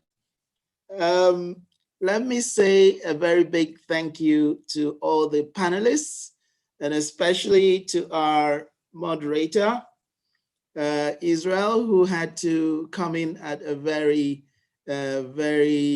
short notice. Our panelists, I mean, when this all started, the first person that gave me the go-ahead and was very interested in coming in to talk to us, so Ademola, Adeyemi-Bero, I thank you very much for having come in. Vite, very enthusiastic, and I like all your perspectives, and I say a very big thank you for having come to talk to us today and to share your perspectives. Sanjay, at very short notice as well, to represent my MD and the chairman of the OPTS. And then, of course, all the members who have joined in. I see over close to 300 of you joined in to this very illuminating discuss. And I want to say that listening to all that has transpired in this session, talking about the dynamics of change, the fact that we have to look forward to a bill that thinks about the future and not trying to fix the past.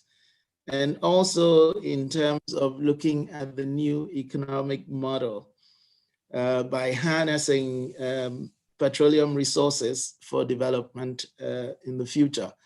I mean, when I listen to all of that, to me, it brings back the memories of the fact that when you really think about it, the world had left the Stone Age, we had left the Iron Age, but that didn't mean that stone had finished.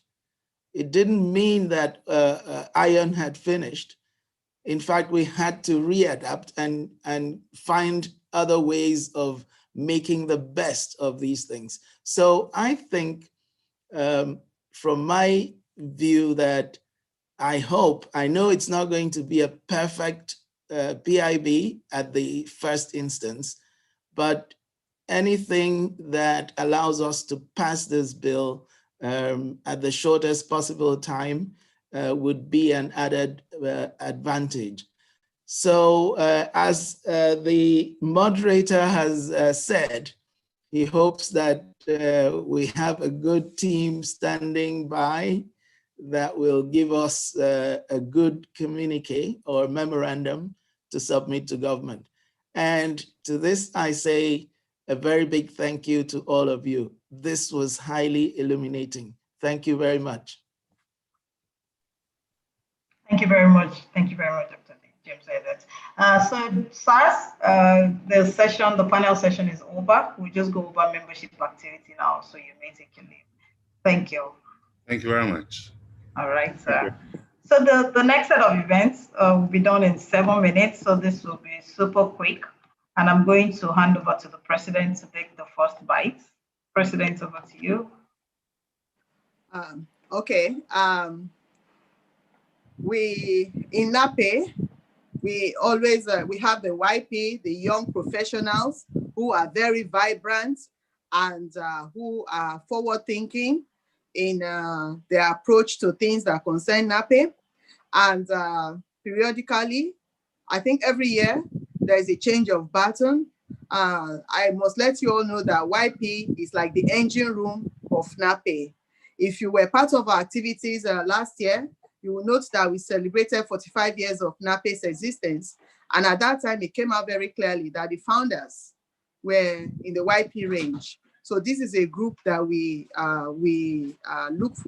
look up to help move things forward. As you can see on your screen, we have the newly elected representatives for the YPs. So I have Mr. Ifeanyi Ikweze, who is coming in as the YP lead. Can the camera shine on him?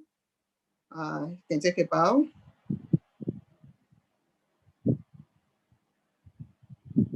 Okay, and the deputy lead is Flora Anusiobi.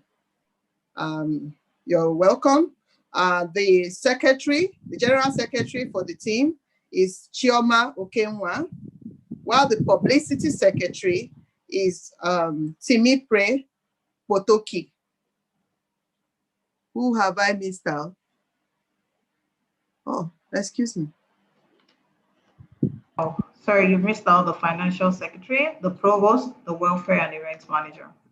Oh, so sorry. Let me take that again. I'm reading off differently. So the NAPE YP lead is Ifeanyi Ikweze. The provost is Tobechukwu Ude Akme, while Flora Anusiobi is the deputy YP lead. Anna Aribatishe is the financial secretary / treasurer. And we have Sahid Faniro as welfare events manager. Chioma Okenwa is General Secretary. And NAPE members, I present to you the lead for YP for the year 2021-22. You are very welcome. And I know you have plans that will move our association forward. We look forward to working closely with you. You're welcome. Thank you. Thank you very much, Ma. You want to talk on the foundation grants quickly in 2 minutes? Okay, so as we spoke earlier at the opening, we wish to revitalize the NAPE Foundation. NAPE has come of age. It's time to do this. And just so you know, it has 5 key pillars where it will be funded across education, special projects, research/university assistance, awards, publications, travel. We're just giving you a teaser now. There will be more communication on the website and direct letters in your inboxes as time progresses. Thank you. Next. Amazing, thank you. So I mentioned that we're going to meet our secretariat staff the same way we met our executives. So Emeka, over to you quickly to do this.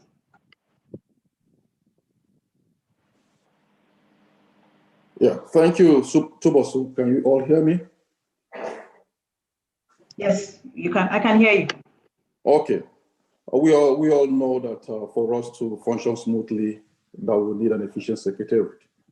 So on that note, I would like to introduce the secretariat staff, starting from Lawrence Oswago.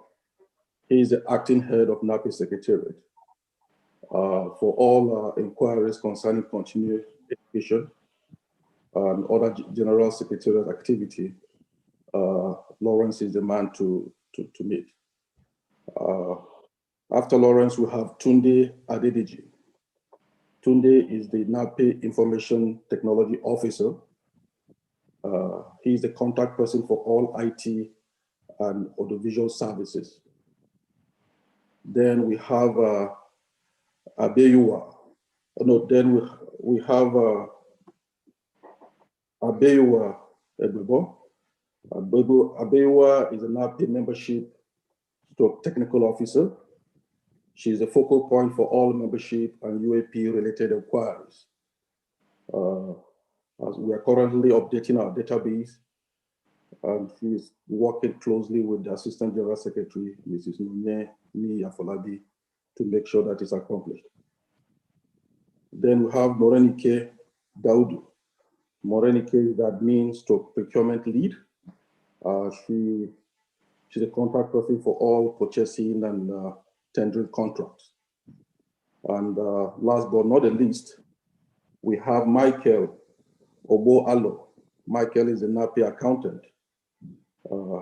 He's a contact person for all vendor payments, accounts payable, receivables, and other financial information. So those are the staff we have in our secretariat. So as we continue to serve NAPE, we welcome any feedback that can help us improve our member engagement. Thank you. Over to you, Tubosun. Thank you, Emeka. And Emeka, for those who may be joining us on another platform, is the General Secretary of NAPE. I'd like to mention at this point that if you miss the beginning part of this presentation, our YouTube page is up and it goes live immediately after this. You can catch up with all the conversations that we've had so far.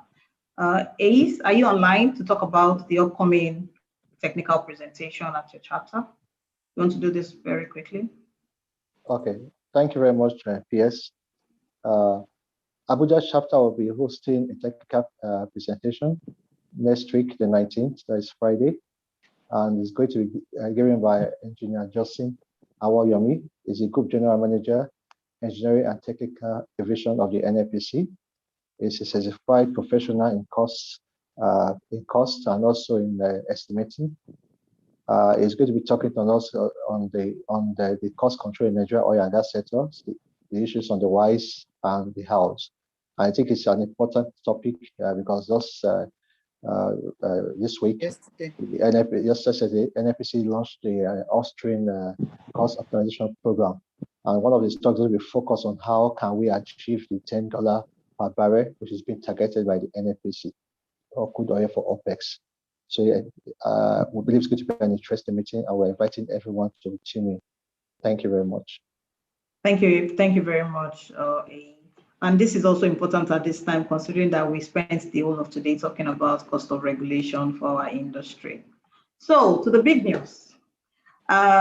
NAPE is calling for volunteers because we've come to the point where we, like I said, the earlier meeting, asking ourselves what are the key values to your membership. So across the various executive office, we are looking for volunteers, and this will be sent to your email in specifics as to the things that we are looking for. So this is really to get you ready as to what NAPE is evolving to become. Beyond the CPC, you can volunteer for NAPE.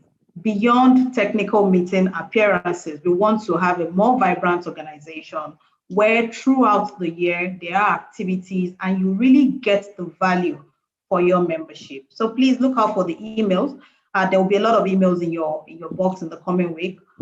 Please look out for it and ensure that you become a volunteer for NAPE. Dr. Moderator, can you talk about this? This is also one of the things coming, the project that the past executive did, and we are taking over. Go ahead, please. Okay, good afternoon, everybody. I'm so excited to talk about NAPE e-library. It's coming very fastly. Before the end of this first quarter, we'll go live. And what are the expectations? The expectation is that it has helped us to have a comprehensive e-library repository for all NAPE publications.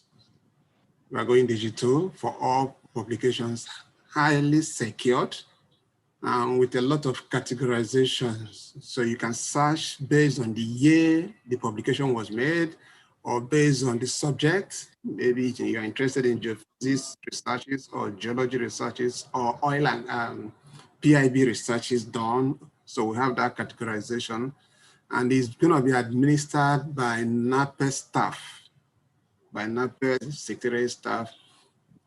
All in all, it helps us to expand and preserve our intellectual properties. We intend developing an app for this, and we're on course for it. So I'm excited to ask us all to please update your membership. That's the first. Make sure you are updated in your finances. That's pay your annual dues, because that's the only prerequisite for you to be able to log on to this e-library and be part of it. It's a one-time log-on thing. Once you log on to NAPE portal, you will see the icon for e-library, and you just click on it. Provided you're an active, updated member, you have access to it. And we're putting all security measures in place to ensure that it's not being hacked and it's not going to be hacked. Please, members, I pray us to cooperate with us before the end of this quarter. In fact, by March, you will see us go live and we'll launch it. Some of us have tested it, and special thanks to the people, to the team that started it. My job is to make sure that we deliver it very well. Thank you very much. Tubos, over to you. Thank you very much, UAPC. Just to highlight this important point, we mentioned this at the last webinar where we talked about the HMO, where the PE actually extensively talked about the HMO. We have the pricing ready now. We will be sending this via email, but this is just to highlight that this is coming. It is here already, and please last on and enjoy the benefits that your membership brings to you.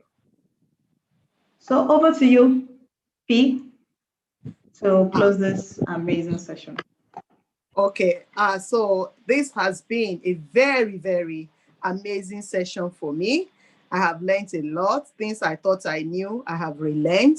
And I actually want to acknowledge the support we're getting from our board of trustees. I am happy to tell you that our chairman, Chief Chamberlain Oyibo, logged in from the beginning and he's still on. Also, we have members of our advisory council who are supporting us in this venture. We have tons of NAPE fellows who are attending this webinar. And of course, you, the members, we are all in this together. We grow together, we'll learn together. Appreciate every one of you for turning up on time, for burning your data on this highly educative venture. And I bid you all a good day. The presenters did an amazing job. Thank you to all of them. And please note that you can go to NAPE website and you will be able to listen to this recording. If you follow NAPE on our social media handles, on YouTube, on Facebook, and on Instagram, you can also see this event there. Thank you and have a fantastic day. Goodbye. Thank you very much. Thank you, Lady B. Thank you, Mr. President.